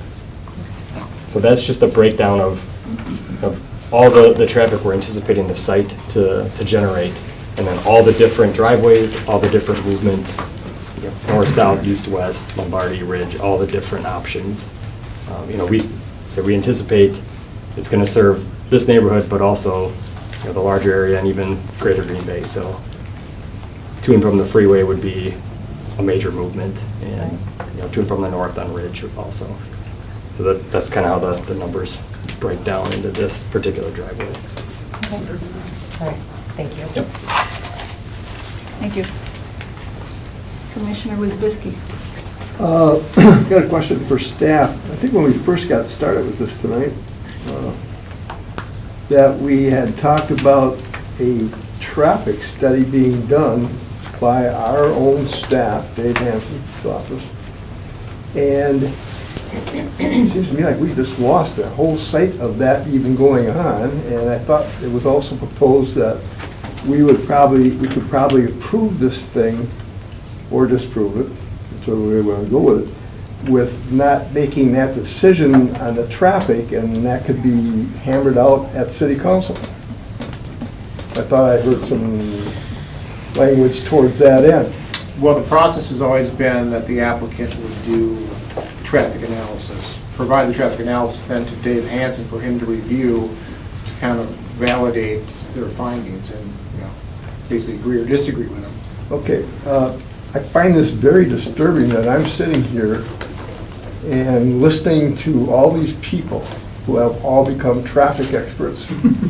And we do have staff that does that. And I do not understand why we sat here until almost 9 o'clock discussing something that has to be done by Dave Hansen anyway. And actually, I'm appalled at it, to be honest with you, because I just feel that we're not the traffic engineers. I'm an engineer, I'm not a traffic engineer, but I understand engineering principles probably maybe a little bit better. But I am really disturbed by the fact that I'm very sorry, I've used something that really upsets people. We wasted a heck of a lot of time on becoming traffic engineers, and the only thing I heard concrete is that there might be a need for that, and please note that by emergency reasons that the gentleman brought up, that Dave Hansen be made aware of that in his decision. And I think it's up to us to, probably should have tabled the doggone thing if we're gonna sit here and waste our time. But I think that we can vote on this thing and go to city council. Hopefully, is Dave Hansen gonna have that report or his sample of approval on it by city council, or is that gonna have to be delayed, or what? Well, I can't speak for him, and I guess you would have to defer to Steve Grenier, the director, but I think they both had a comfort level with what was provided by the applicant. Oh, okay. It's not in written form, there's not a final traffic analysis done, but they had a comfort level. That's why we're here. If they didn't have that comfort level, we would have not brought it forward. Well, when you are an engineer, you have the ability and the education to look at all the information that's available. And, excuse me, I've just got one question for you. You a PE? Yes. There you go, folks. There's a PE, he's a professional engineer. He is recognized in his profession as being the expert. And we're all sitting here telling him he doesn't know what he's doing. Very, very disturbing, very disturbing. He says there's 15 cars going that way, 5 cars going that way. I believe it 100%. And I have to, you know why? Because you're a PE. That's an honor to have that stamp. Doggone right. So, I think, at this point in time, I think we should summarize this thing and vote on this, and I do not like the fact that you're gonna remove a entrance that appears like we gotta have. I will not back that up. I'm very sorry. I can't back that part of it up. And I would be prepared to approve this and make that motion with nothing else attached. I am a little bit disturbed about the green space, so, and it looks like you have a lot of it, looking at I don't know how close we are to this yet, or is this garbage now too, or what? Nope. If you're going with this, you got a lot of green stuff there. You got a lot of trees, nice trees and bushes and all that good stuff. And I know you know what you're doing too. You're a PE too, aren't you? Licensed land surveyor. Yeah, you're covered, okay. Great firm, great organization, good bunch of engineers, knowledgeable people. I don't question your profession at all. I did find it a little bit surprising that you injected that towards the end, but sometimes you gotta do what you gotta do, and I think these things probably happen that way, but, and maybe you guys knew about it, you might have been into it, but at this point in time, I would take the recommendation of our staff, and I guess we do have another question. Okay, I won't make the motion, I'll wait, take my turn. Commissioner Bernhardt. Not questioning the traffic study whatsoever, but I wonder if there was a demographic study done of the number of children along the street, and I wonder if there was attention given to the locations of the schools at the end of Thorndale, and if there was the experience that's represented in the room here about the traffic that runs down Thorndale. Those are the things that I question, Jerry, not the engineering. Okay. If we're going to get into a little bit of a debate here, I would like to inject the fact that I live on a very popular street in the city of Green Bay. I sit there daily and watch cars go by in excess of 100 miles an hour. I see, I call them crotch rockets, where you can't even see what those motorcycles are. You know what that is? That's a police enforcement issue that it seems like the city of Green Bay can't get on top of. However, they have worked very hard with the county and with UWGB and with the city to at least put a nick in it. But we shouldn't have to live with those issues. And the other funny thing that is too, a lot of these things that we're discussing here, it gets right back to something I think is really ridiculous also, is that the ordinances are enforced in this city, folks. I don't know if you know this or not, this is astounding. The ordinances in this city are enforced by infraction. If you don't infract the ordinance, there's no enforcement. I mean, and it probably goes right down to the speed. And yes, I have kids on bicycles, I have kids walking their dogs, I live across the street from my sisters, I have 30-some sisters across the street. And they're out there going in and out of their convent all day long and taking their life in their hands, trying to turn onto the street with these rockets coming down the doggone street. And I mean, someday somebody's going to get... With all due respect, that's a different location than what we're talking about. I know, but I mean, that's what you get into when you start making these judgment calls and becoming experts. Let the experts do the work, I guess is what I'm saying. So. Understand potential experts. Paul, on the map, will you please show us where the hotel is going that's going to be kitty corner? Well, I don't know if I have a great idea myself. You talking about in Ashwaubenon? Yes. All I know is that it's kitty corner. I believe Hinterland's the first building, and then I think the hotel is second. Jerry, you know. Right where that square is. Can you show them? The plaza's in. You want me to show you where it's at? Sure, please do.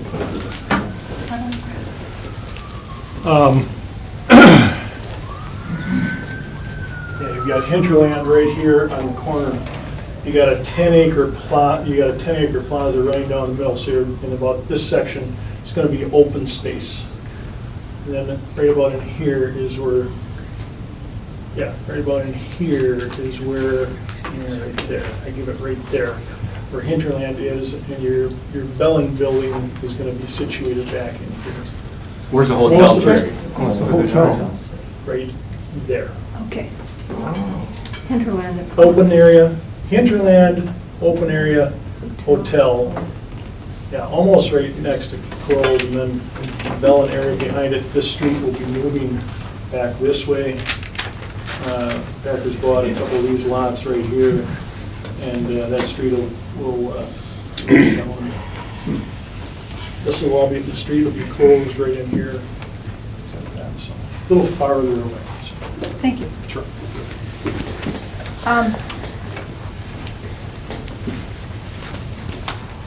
I would have to say that this area is changing and growing, and it's going to continue, obviously.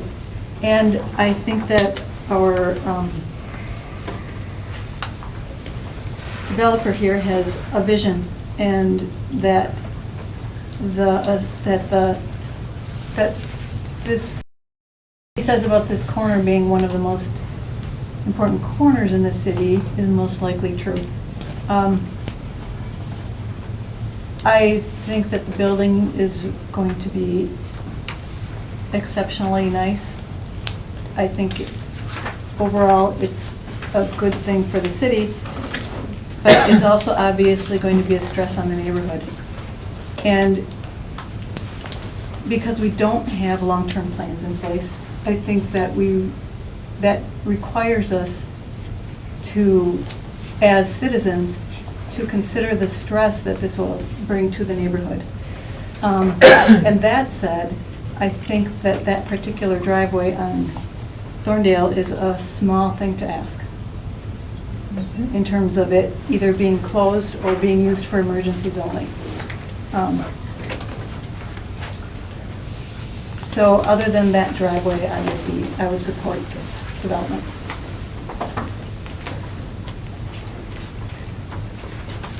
I would make that motion.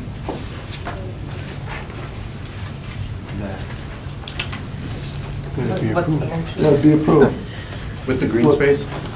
We didn't talk about the landscape. Oh, it's good, yeah. Thank you, Alderman. That is an important part to bring up. Is that something we need to discuss, or can that be negotiated between staff and? You know, that's part of the ordinance, so it's something, if you want to entertain, you should entertain now. Okay. I think to Mr. Neumeier's point, I think the things we wanted to discuss in terms of the ordinance as written right now has a standard for not having a Thorndale access as written. It is also 70% impervious cover max as written right now. And I think if Planning Commission wanted to change those, you need to amend the ordinance or recommend amending the ordinance on the floor as part of your motion. If you want it the way it is, you need to do that. Thank you. Well, what are the cons, the pros and cons if we were to go to the 20 or leave it as it is at 30? Would the pros and cons be? You know, I think what we looked at, and I don't know if Paul's going to speak to this, in terms of, you know, trying to come up with a good compromise amongst, you know, the types of uses and zones that would be there. We felt that, you know, 70% impervious fit.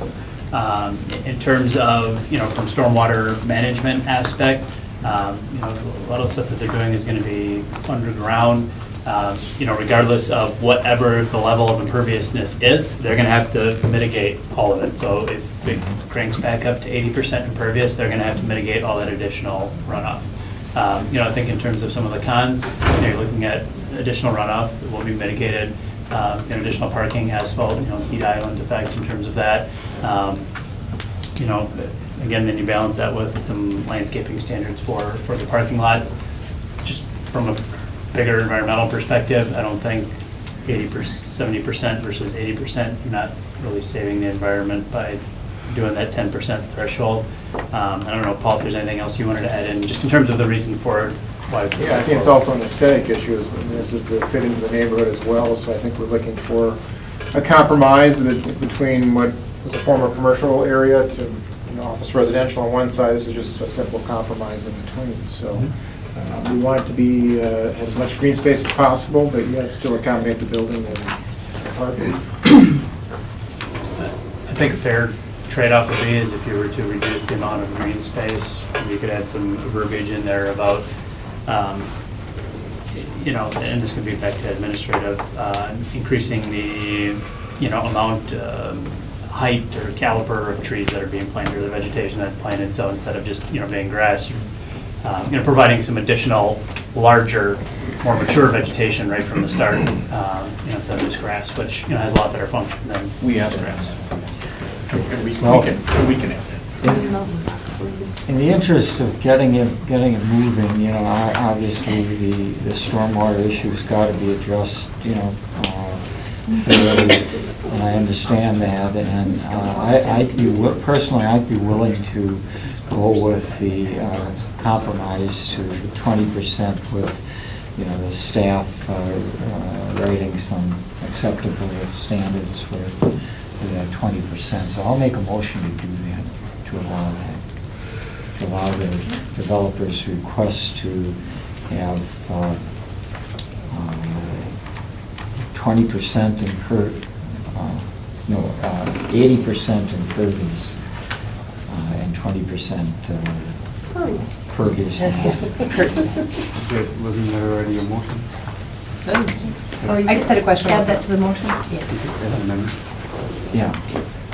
So the original motion that we've made is to have an access at Thorndale, but have it gated except for game day. Is that what our motion is, or not at all? Well, We're just nixing the The Thorndale. PUD here has no access, period. And that was what Jerry moved the PUD, with no access. Well, the PUD, if we were to approve the PUD tonight as it is presented to us, it wouldn't give them the access on Thorndale.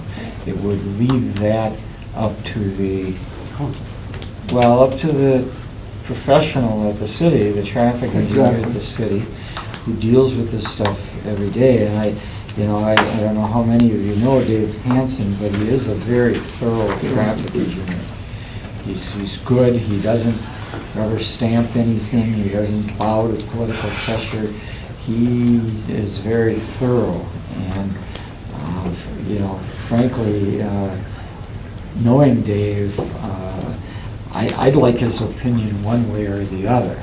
I would respect his opinion one way or the other. If he says that, hey, that's not going to work to have access on Thorndale like our planning staff has, then I would support that 100%.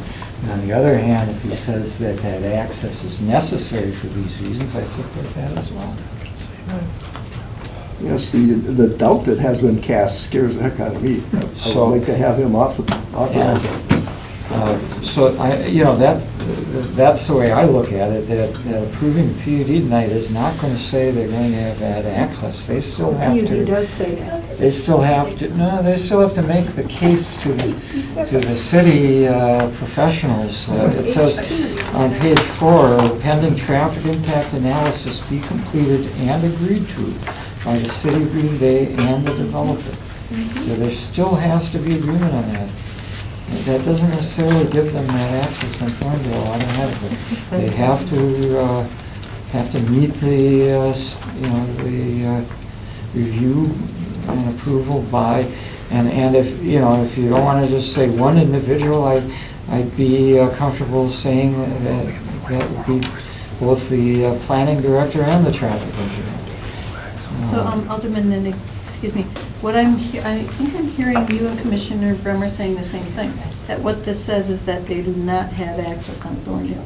As of right now, pending the traffic analysis. And even after the traffic analysis, is that correct? Because Still don't. of the PUD. H2 says they will not have access. Where does it say that? H2 on the same page you were on page 4, earlier in the 4, earlier on the page, point H2, no vehicular access shall be permitted to Thorndale Street and Front Street. Okay, thank you for clarifying that. So the traffic analysis does still have to be completed and agreed to. The choice of the drive is up to the planning commission, plain and simple.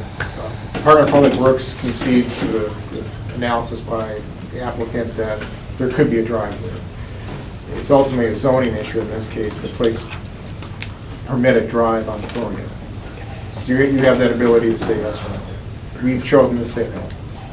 Again, based on principle, we don't feel there should be commercial traffic on the Thorndale, or Frank, for that matter. But you have to decide, is that agreeable or not? If you wish to amend it, you can say vehicular access shall be permitted to Thorndale and Frank Street if justified by an accepted traffic impact analysis. However, I will not be able to vote for that motion. I'm thinking that's what we gotta have. Because I don't think it's up to us to make that decision on whether it should be there or shouldn't be there because of safety reasons or what the young gentleman said. And regardless of what this verbiage says here, that was never brought up. It was brought up tonight. It scared me. And I think it's worth looking into and making a good judgment call based on the facts of what is really required. Well, do we know how quickly Dave Hansen's going to give us an opinion on the traffic analysis? I think he could do it in short order. I can't speak for him, but I think he just hasn't compiled all of his final comments, but I think he could have something for the council. You just talked about his great credentials. Let that man make that decision. Well, in that case, what I am leaning toward is tabling this until we have that information. We cannot make a sound decision if we are going to leave that open-ended.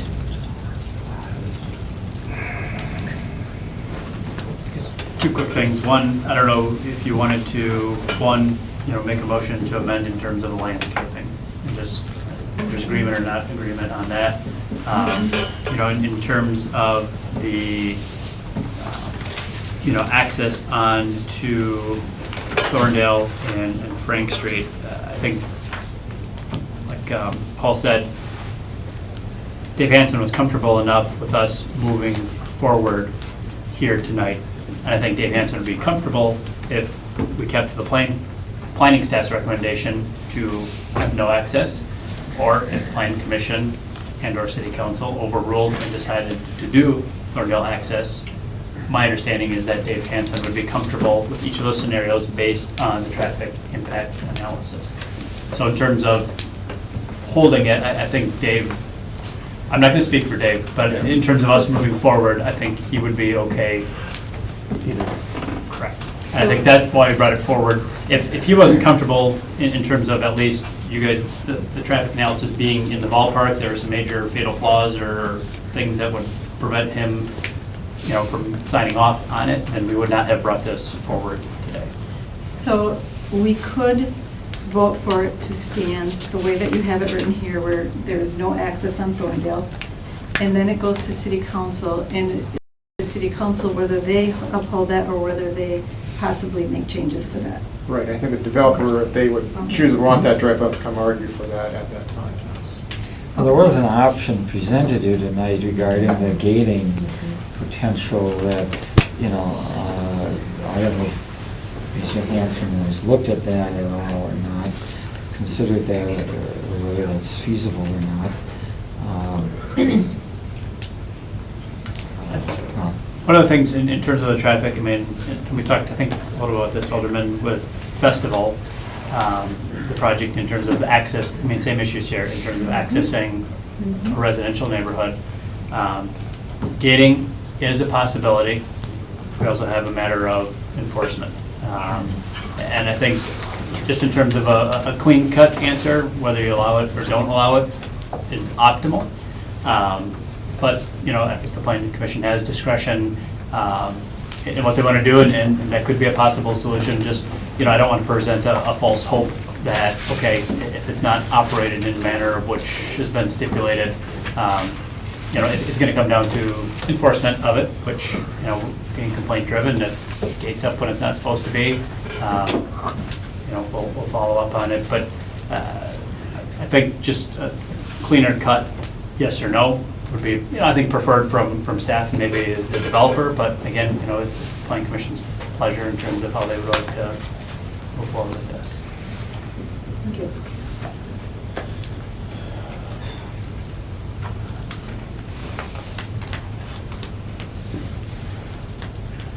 Do we have a motion on the floor yet?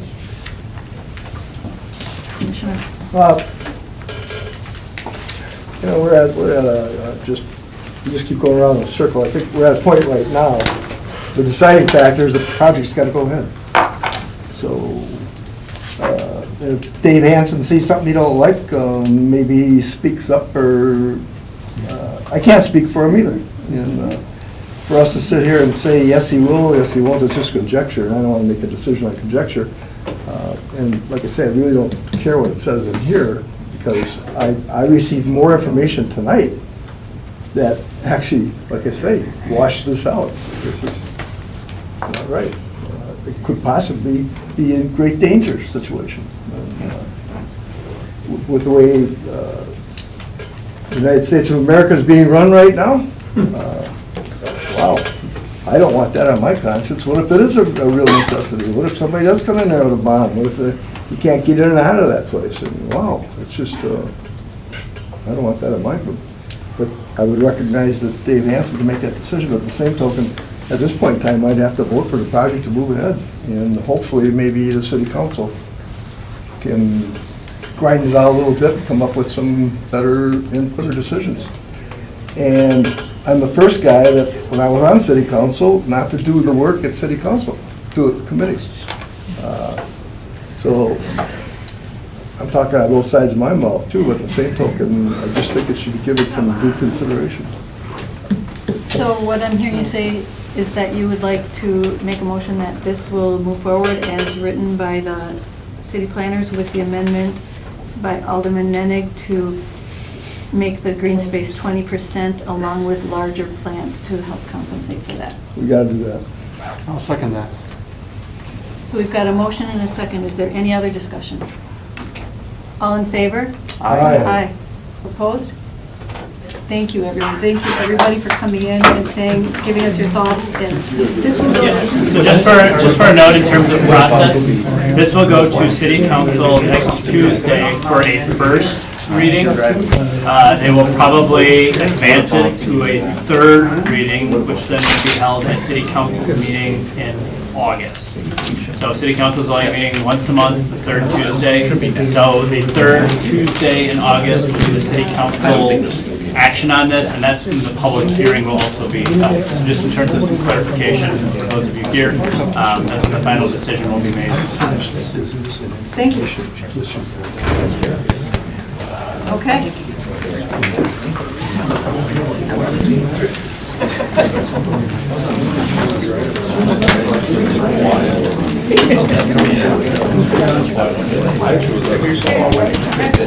More tree in there.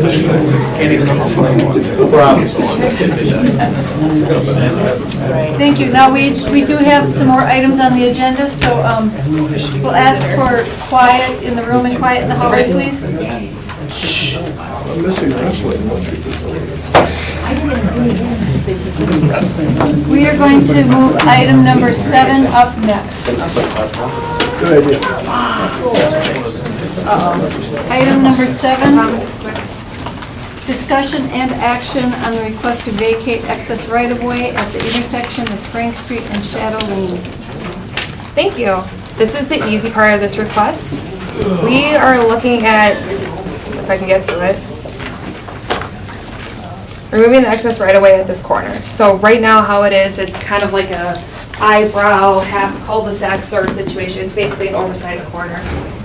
These were really popular back in the 50s, and that's when this occurred. They're pretty useless as far as anything is concerned. They're really hard to plow in the winter. They don't really do anything for community regeneration because the sidewalks are then further extended away from communities. It doesn't really serve a purpose here other than parking for game days. So in order to do this project, they also are requesting a vacation, which would make this just a standard corner. Basically, the only thing we're losing is some excess parking that's done here. Again, not really a great option that we have. I'll just tell them to move it down. Thank you. It's not great on DPW side for maintenance, so snow plowing doesn't really do anything for the community, certainly doesn't do anything for this area, and then again, with this project, the vacation of this will allow them to attain the property and put it in with the development. So we... Second. Okay. Yeah, I mean, there's just a bunch of easement conditions, but those are easy, so. We're good with those, we're good with So those. we've got a motion and a second to approve. Is there any other discussion? All in favor? Aye. Aye. So this is on Shadow? That was on Shadow? Shadow Frank. Okay, item number 4, discussion and action on the request for a conditional use permit to authorize drive-through for a coffee distributor at 1250 block Veldt Avenue, submitted by Mark Semmel. Okay, so we have a corner of Velp and Tomlin. Right now is presently a vacant site. Property is presently called for commercial under the comprehensive plan. Matching that is the C1 zoning district. This project is coming to the Plan Commission for one small portion of it. Most of the uses that they're proposing here are allowed within the C1 district. We have a print shop on the far north portion of the building that includes doing vehicle wrapping. So they have a overhead door to get those in. Most of the space is their equipment for doing that. In conjunction with that, we did have a coffee wholesale retail establishment. They do like internet fulfillment of coffee sales, taking up a vast majority of the building. On the extreme south portion of the building that wants to put in a small drive-through coffee, one lane, single window drive-through facility. Drive-through facility in the C1 district requires the CUP, so that is why they're coming to the Plan Commission today. We do recommend approval of the request, subject to a couple conditions. Because of the orientation of this window, it is one-way traffic heading through the site. That being said, we want to make sure that the exit onto Velp isn't exit only. Obviously, we don't want people trying to come in as cars picking up their coffee are trying to exit. Additionally, our standard kind of stipulation that they meet all requirements of the standard site plan review and planning process. Answer any questions you may have. Motion approved. We do have the petitioner here and another person. Motion approved. Would our petitioner like to speak? Since you've been here? Only if there's questions. Thank you very much. I'll give you a question. The other I can ask person you a question. is our Neighborhood Association President, Debbie Hamilton. Would you like to speak tonight? Thank you. Okay, and are you for or against? I really don't, this is the first I've heard of it, so I've been gathering information. All right, thank you. It's a great operation. Is there anything you'd like to say before we vote? I could ask him a question if he wants a question. Thank you. So now, obviously, you want VELP to only be an exit. Is there space if people aren't following the rules? Like if someone comes in the exit? For them to park, yes. But for them to use the drive-through, no. They Oh, would right, have to 'cause go they all the way maneuver, around, right. Got it, okay. right. Okay, that was my question. Okay. Thank you, Lisa. You have a motion, I'll second it. All right, so we've got a motion and a second. Is there any other discussion? All in favor? Aye. Opposed? Thank you. City Council on Tuesday, 7 o'clock. Hopefully it's before them. Right. Talk to your alderman. Talk to your alderman. Talk to your alderman, Thank you for coming in. Item number 5, discussion and action on the request to rezone 1599 University Avenue from low-density residential and general commercial to light industrial, and the request to create a planned unit development overlay for the subject property to permit the construction of self-service storage units, submitted by Rick Schmitz, Safe Storage, LLC. Thank you, Madam Chair. This is another two-part request to rezone a portion of property to light industrial and to create a planned unit development for 1599 University. And that's highlighted on the map here. This is the old Hoyda property, and it's outlined in red here. This is University Avenue, Elizabeth Street coming through. And the owners have acquired the property, have been cleaning it the past couple of years. They did get a comprehensive plan amendment as part of CPA 1203 a few years back. This is the current comprehensive plan. It shows the light industrial. There's a commercial corridor along University Avenue, lower density residential units to the north. This is the current zoning of the property. There's some general commercial on the front end near University, and believe it or not, there's some low density residential as part of this property. So this is quite a change in the land use and in the cleaning up of the zoning, so to speak. So this is a copy of the site plan, again, showing University kind of off the map a little bit here on the south side, Elizabeth Street, Preble Avenue is in a kind of T intersection there. There are, I think, 2 existing buildings that are going to remain. There's one up on the front here on the corner. There's an existing structure. There are 9 total buildings, I believe, and the intention here is to establish self-service storage or mini warehousing for the property. There is a draft plan unit development attached within your agenda, kind of specifying some of the details for this particular property. The exhibits were provided by the applicant. This shows some perspectives looking from Elizabeth Street. These are all attached within your packet. Another perspective looking to the west.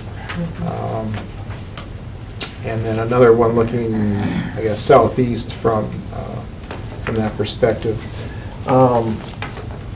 Backing up a little bit on the site plan, this site is somewhat challenged. It had been heavily used as Hoyda lumber in the past. They've tried to add green space where possible.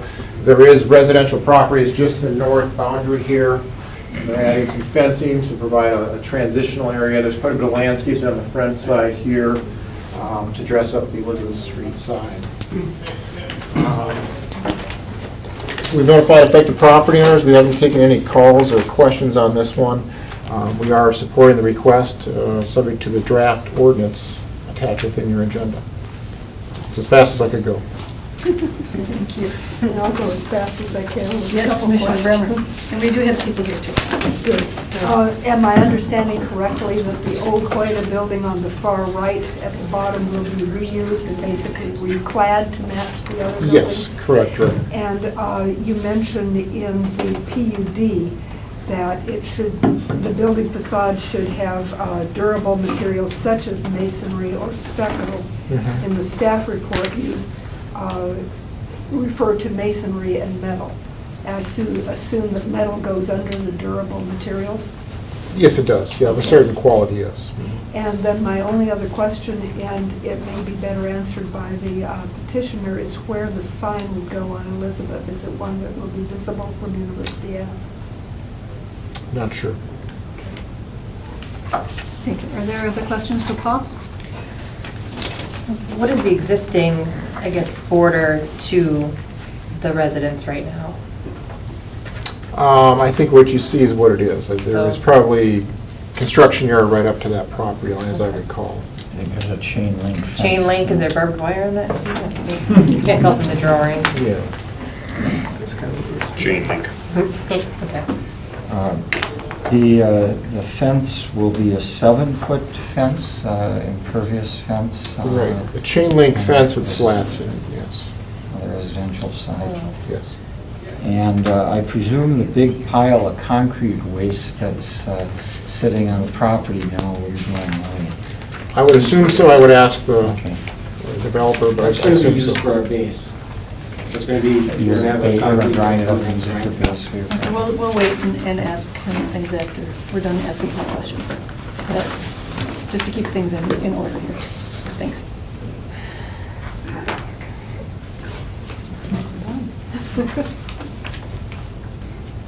Motion open floor. Thank you. Second. Thanks, Paul. Okay, Alderman Moore? Actually, I'll defer and allow the constituents to speak first and then speak after Okay. them, if that's all right. Sure, thank you. And Rick Schmitz? I'll just hold for now. I've got a constituent in the back, Ms. Glover here, should maybe hadn't filled out one of the forms. Okay. Would you like to speak? Did you want to speak on? Yeah. I have the property right across the street on University. My name is Kim Glover. I own someplace else. I have never gotten a letter about this, was not told. All I know is I have complained to Mr. Moore numerous times about the property because it does look awful. As far as the fence, which you had said something about, it's pretty much junk as of right now. My other question is lighting. Are they going to have it lit up? As I don't know if you all know, but the northeast side is kind of rough. We're getting a lot more graffiti, a lot of gang banging issues, you know, in other words, but it's not pretty. And then the driveway, when you're heading to University, down in Elizabeth, there's a driveway back by, what is that street? Preble? Back further, Preble, and then there's one up by University. I was wondering if that was going to be closed because there's a lot of accidents there, which, you know, the cops have contacted me and used my cameras to figure out who caused what, and just to clean it up because it is bad, it looks awful, and I would appreciate something done. Thank you. Can you answer any of those questions? There's one driveway that lines up with Preble Avenue. So they're gonna put a sidewalk along the other driveway? Because there is 2 driveways right now. Well, they would close up to city standards, but as far as I know, there's only one access to the property. There's 2. There will be one. Thank you. We also have Kevin Byer. Yeah, I just had some questions, because all I got was this thing here, and you can't see anything off of it. So, I mean, I want to know what kind of traffic does this plan on increasing? Paul Newmeyer just said the entranceway will be going right to Preble Avenue. I own the houses on the corner of Preble and Elizabeth, so that all that traffic will be going right by my house, 800 Elizabeth Street. I want to know if there's any sound barriers or anything like this for this garages. I mean, it's got to be cleaned up, no doubt it. And if that's the gentleman back there, I'd like to thank him for trying to think of something to do with cleaning up that area. But, you know, I'm just concerned about how it's going to look on Elizabeth Street, because that's where I live. If the other people on the back side of it don't come here and ask questions, I don't care what that looks like. Just like I didn't care about sitting 2.5 hours for Lambeau field crap. That didn't amount to anything else, and Jerry said it was a waste of our time, and it was. So I want to know what kind of lighting is going up. I want to know what kind of sound barriers. I want to know how much green space they're going to be required to have. I want some answers before anything gets done. Because like I said, this is not enough to let a homeowner who pays taxes go by on what he wants to do. Paul, can you answer those questions? There's no sound barrier. I think there was 15% green space. The drive was moved to Preble at our request to line up with Preble for turning movements. Lighting, I think, is mainly wall lighting, as I recall. I don't think there's any pole lighting, unless I'm mistaken. Paul, could you put up Exhibit C so the gentleman can see what would face Preble Avenue? I mean, what would face Elizabeth? Yep. Right here. I think That's what you'd be Ms. seeing. Glover would agree with me that I think pole lighting would be a good idea there because there's a lot of gangbanger activity. Get the lighting up higher in the air, maybe you could lighten it up a little bit and you won't, because all those buildings are gonna be spray painted within a year. I can guarantee it. Joe, you can admit that how much gangbang activities in our side of the neighborhood. Yeah, we've already had It's that. not pretty. And I can walk down any alley there where there's a wooden fence or something and there's graffiti all over it. Kim's been attacked with graffiti Sir? on her property, Sir, I've been you attacked on address my the property commission, with please. graffiti, and then it's our responsibility to take care of it and repaint over it all. So, I guess, like I said, I just want more answers about, what kind of traffic will it bring in? More traffic on Preble, Do we evidently, know because that'll how be much the only. traffic it might bring in? I don't know. It didn't qualify for a traffic analysis. There's not enough trips there to be generated, so. And how many storage buildings does he want to put on it? 9. 9 buildings. How many 9 garages buildings. that make then? How many spaces? I don't know if that's been finally decided or not. We'll have to ask the applicant a total number. That may change over time, but there's 9 buildings. And like I said, I don't know how many spaces in each building. Okay, we'll ask the applicant that tonight. All right, it's all for now then, thank you. But you are requesting lighting? That's what Yeah, we're some thinking. more lighting at least, and like I said, some sound barriers or something to keep the traffic noise, or the noise of the people in and out of their garages, their storage spaces. I don't know how you do it, but I believe this whole thing is all fenced off and sealed off, right? Yeah. For I don't security know, reasons. yeah, I mean, they'll still go over the fence if they want to get there and start painting No. everything up, but, anybody can cut through a wire fence. yeah, that's true. I mean, I already had one vehicle back when Chef Check Energy was there. Some kids stole one of their vans, Chef Check Energy vans, drove it right through my front porch of one of my properties there. Nice, good. That, fence ain't gonna stop anybody from getting in where they wanna go. Thank you for your patience. I hope the chair was helpful at least. Thank you.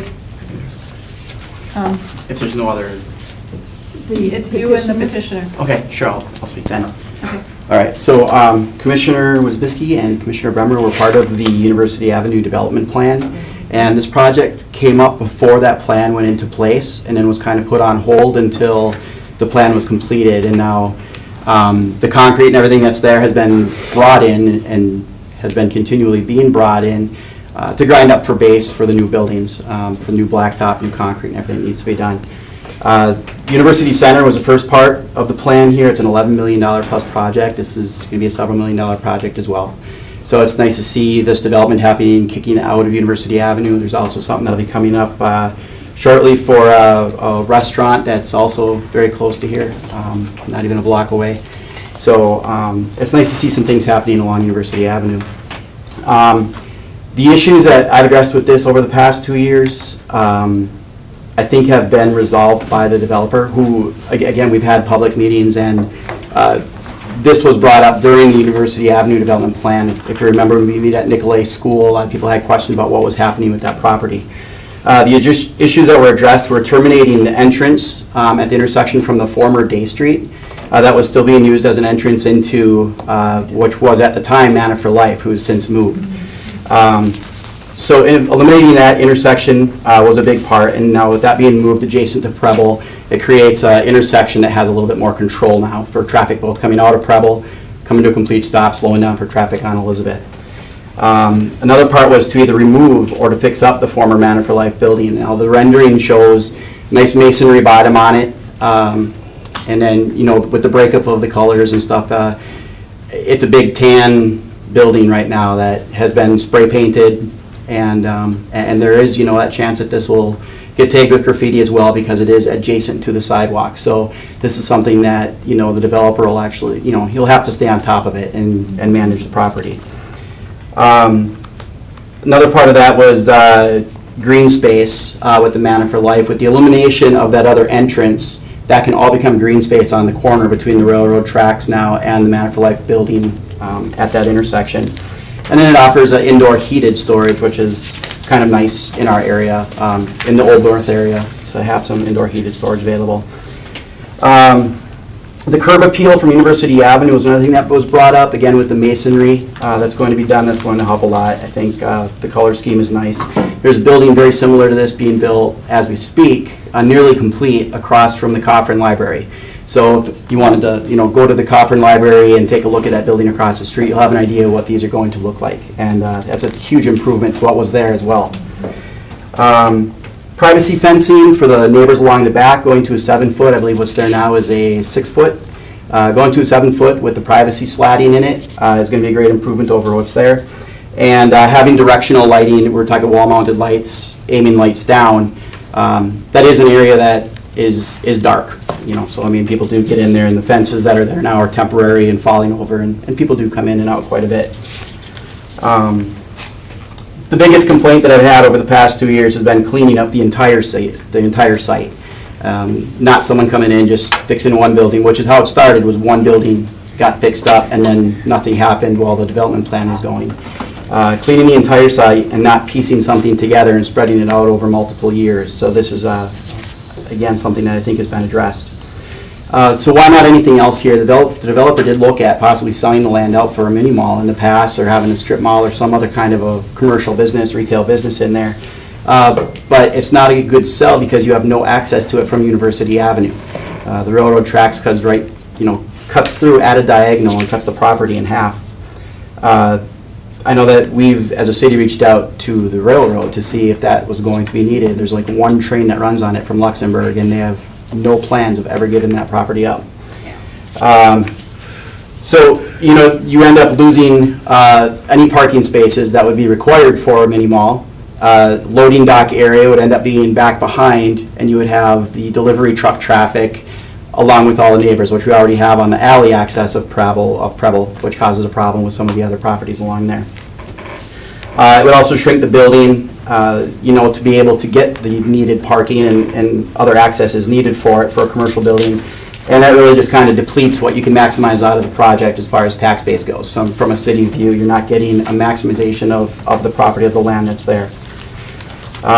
Speaking, on behalf of the developer, he has two other significant properties in the district. One on University Way, down by Tunan's Apartments, and another, of course, back by Coffin Library. And in 4 years plus, I've never received a complaint about the properties that he owns. This was the only one that we ever got the complaints on, is just because nothing was happening there for such a long time.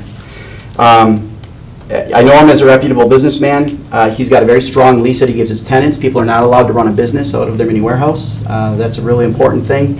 And also helps with the traffic, so you don't have people sitting in there with air hammers trying to, take tires off cars and having those kind of noise issues.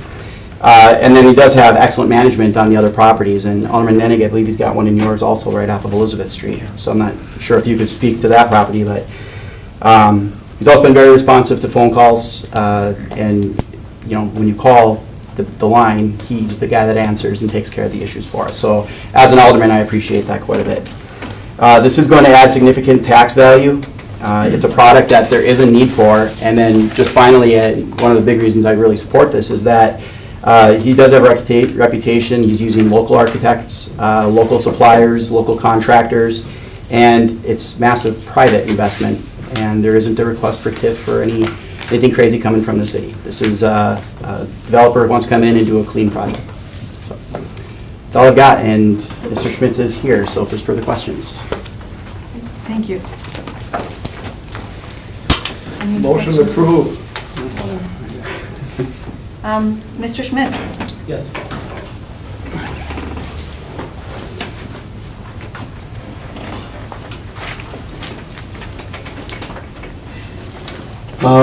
I just wanted to touch on base some of the lighting on the Elizabeth side. It's going to be more decorative lighting, gooseneck all along the sidewalk to eliminate that graffiti.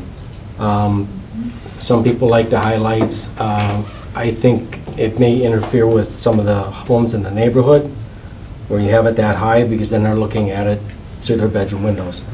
We prefer the lights right on the buildings.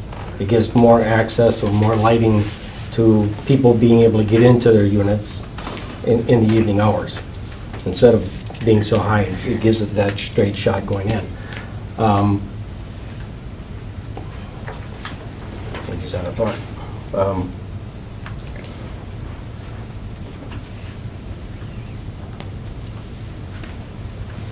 How many units will there be, sir? Approximately 200, and that's the one I was thinking of. Traffic flow.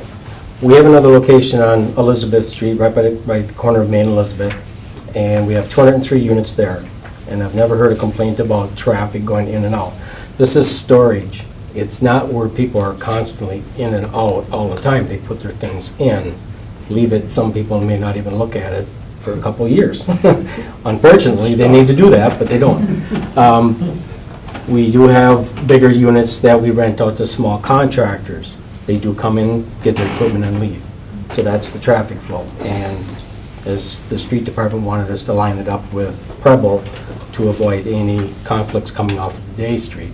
And I know there's been numerous accidents on University. We've witnessed it. So hopefully this will be a lot safer in the long run. So. Thank you, Madam Chair. Mr. Schmitz, how many access points are there into your development? There'll be just one. Just the one? And it will be a gate operated. So you have a gate that you have to get in? That's fenced Well, all the way- it's not there yet.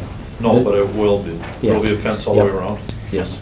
Okay, and then one access point, is that off of, where is it off of again? Preble. It's Off going to of line right up Preble, with Preble. there. Okay. Thank you. Commissioner Brennan?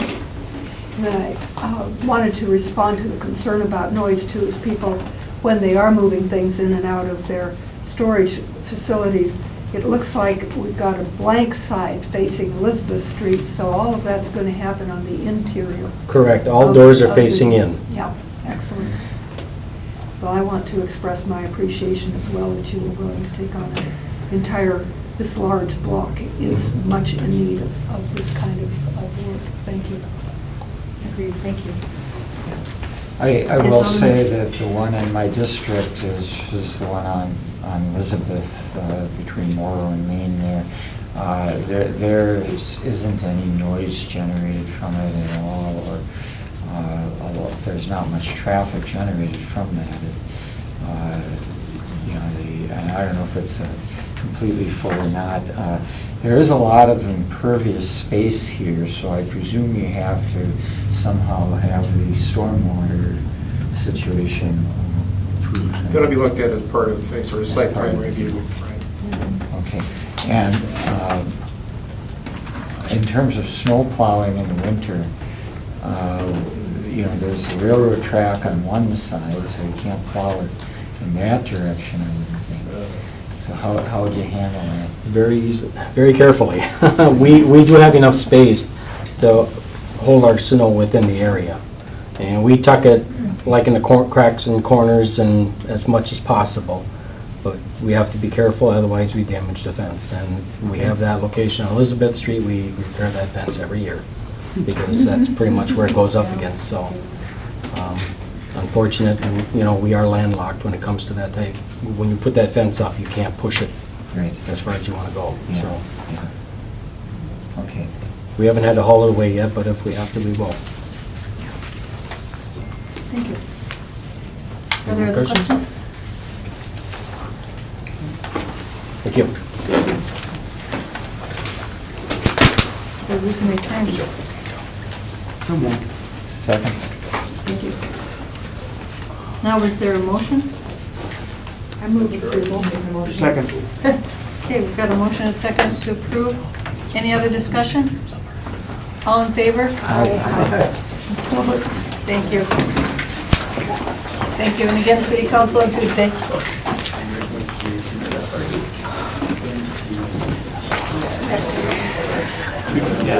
First reading is Tuesday. Toothpicks over here. Final reading on Other items. Save the best for last. First reading is actually, it's too late. Yeah, sorry, next week. Oh, no, tomorrow. Already in. So July 19th. Item number 6, Thank you. Discussion and action on request for, thank you. Discussion and action on request for conditional use permit for transient residential use located at 1810 South Ridge Road, submitted by Jerry and Cheryl Hansen. Okay, so we have another TRP request in the same vicinity of a couple other projects we discussed tonight. It is on the west side of the road, just north of Lombardi. Comprehensive plan calls for residential in the area, single-family residential zoning. This is the map as we discussed earlier. This is the request we're looking at right now. And that's not right. Just to kind of go over the standards real quickly that we have in our ordinance. The owner does not operate any of their TRPs. There are no pending citations from the city. One thing I will draw your attention to, we did include the police calls, and the applicant can address that. Otherwise, the staff is recommending approval. We did not hear anything from the neighbors or aldermen in this instance for this site. So we do recommend approval subject to the operating plan and compliance with the standards we have for TRPs. Thank you. I did not have any sheets that anyone has filled out, but the alderman is here. Are there any questions for Mark? Thank you. Alderman Weary, would you like to say anything? Thanks. Do I hear Oh, you're an applicant. Yeah. No, you go. All right. You go. All right. You go. After you have. Only take an hour. All right. I don't know, it was maybe a year or two ago, Mr. Hanson, Judge Hanson, came forward with a different property, one a little bit further, right next door. And there were neighbors against it back then. If you remember, there was a petition, and several were pretty upset about it. You know, since then, I haven't heard any feedback on this one.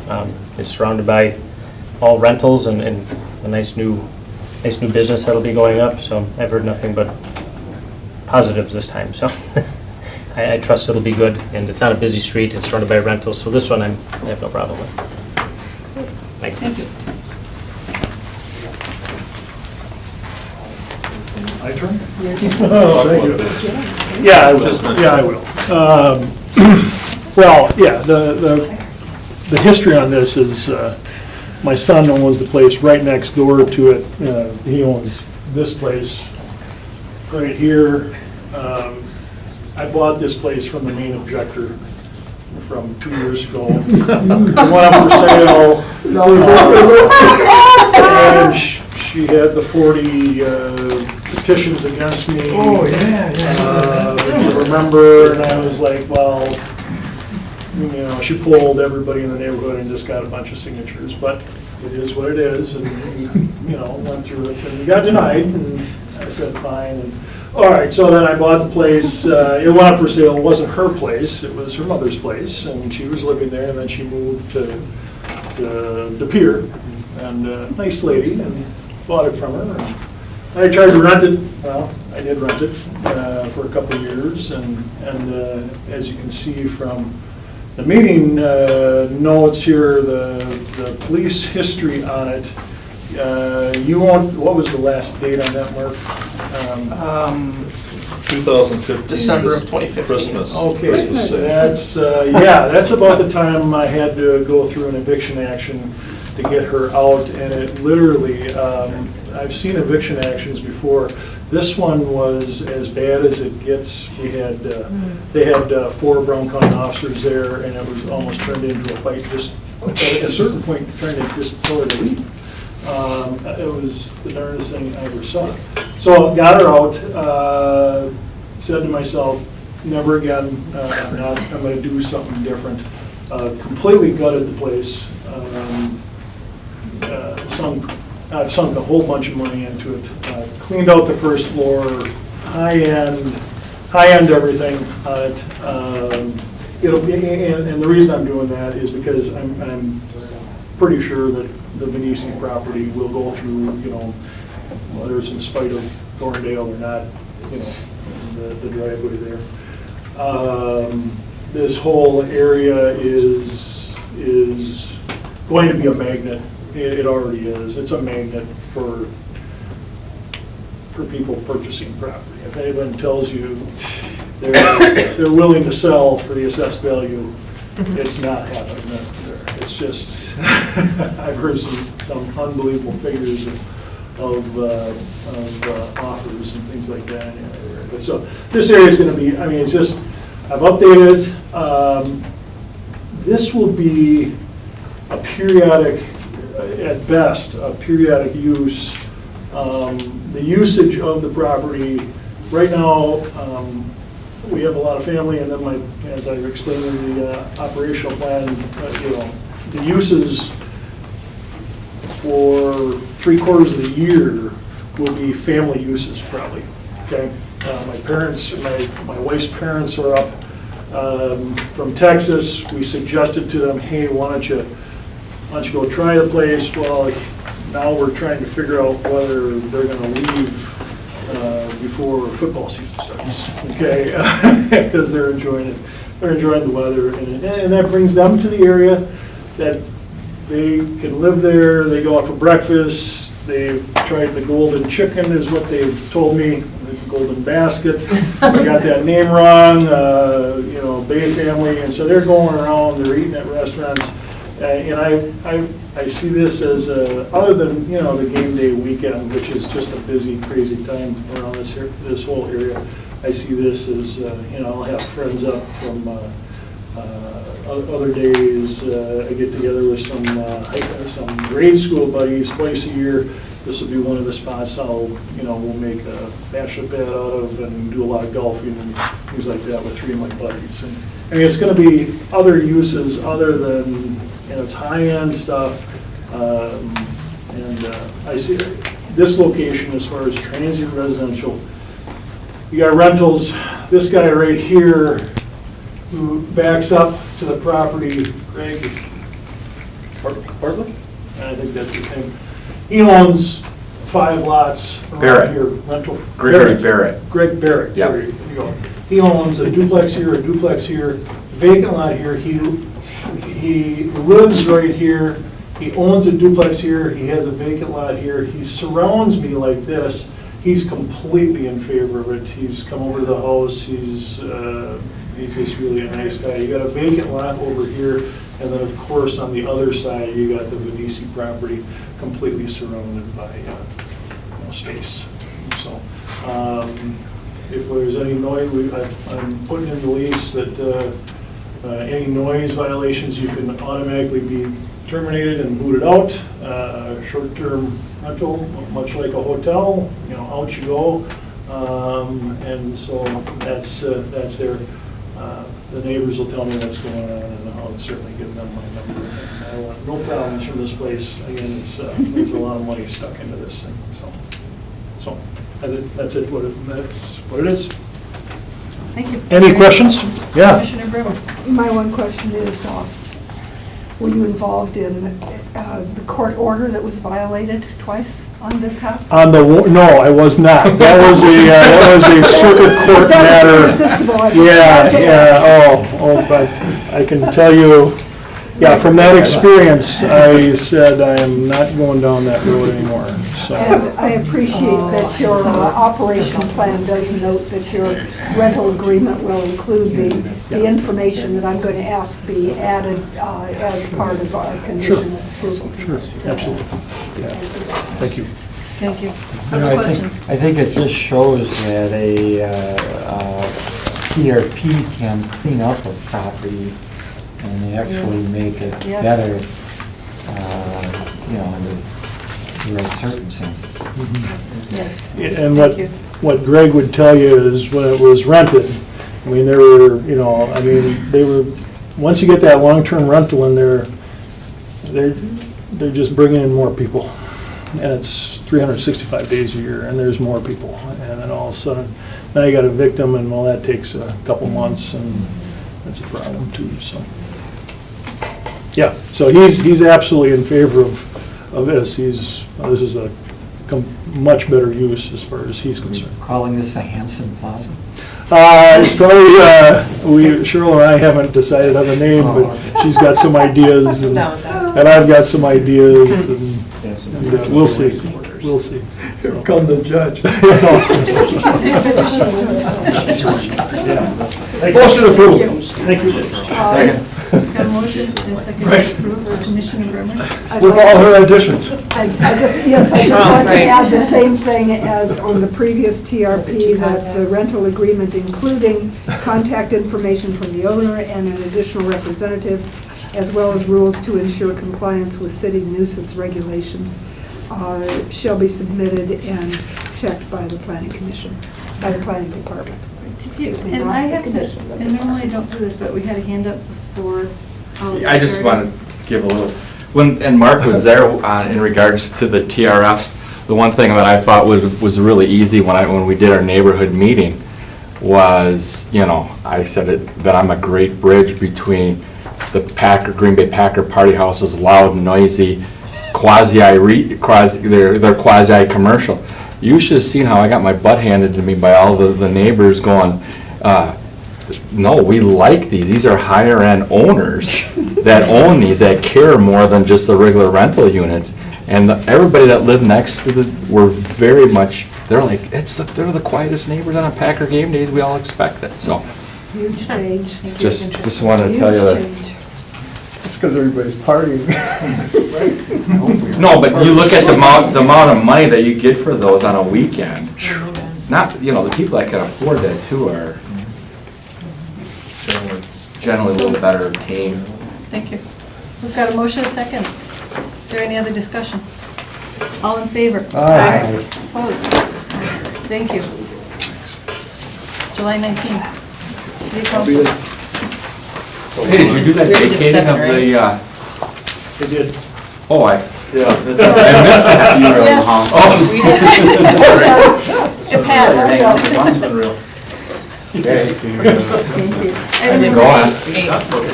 Very quickly, just bringing forward to you kind of a follow-up to our original discussion about the Velp Avenue plan. The city did put away some funding for us from the surplus last year. So as part of that, we had a consultant who was already doing phase one. We want to continue working with them for the completion of the project for phase 2 and 3. So we have to come back to you, just kind of notify you, here's what we're going forward. And the plan is progressing slowly. We're actually going to meet with Mather Heights next Monday. So we're going to kind of discuss with them, focus group, start gathering information for the project. Thank you. Yes, Alderman. Mark, we went through a number of the stakeholders in this, and have you decided as far as who they are? No, that'll be starting late this month, early August. Before we do stakeholders, we're conducting some focus group interviews with businesses and residents. Okay, because and I wasn't sure what the percentage would be. I don't know what it was like on University Avenue as far as commercial versus residential, that type of thing, so. Yep, so we have not, we have one stakeholder so far. We have part of the focus group questions and that we have for both the businesses we're going to be interviewing and the residents will help us kind of start formulating how many people we feel is necessary and that breakdown between the two groups. I will say that Mather Heights is very involved, so I feel that this will be very good. We'll be there a week from tonight. Hopefully not this late, but a week from tonight. Is any action required on this item? Yeah, we do have it up for an action item.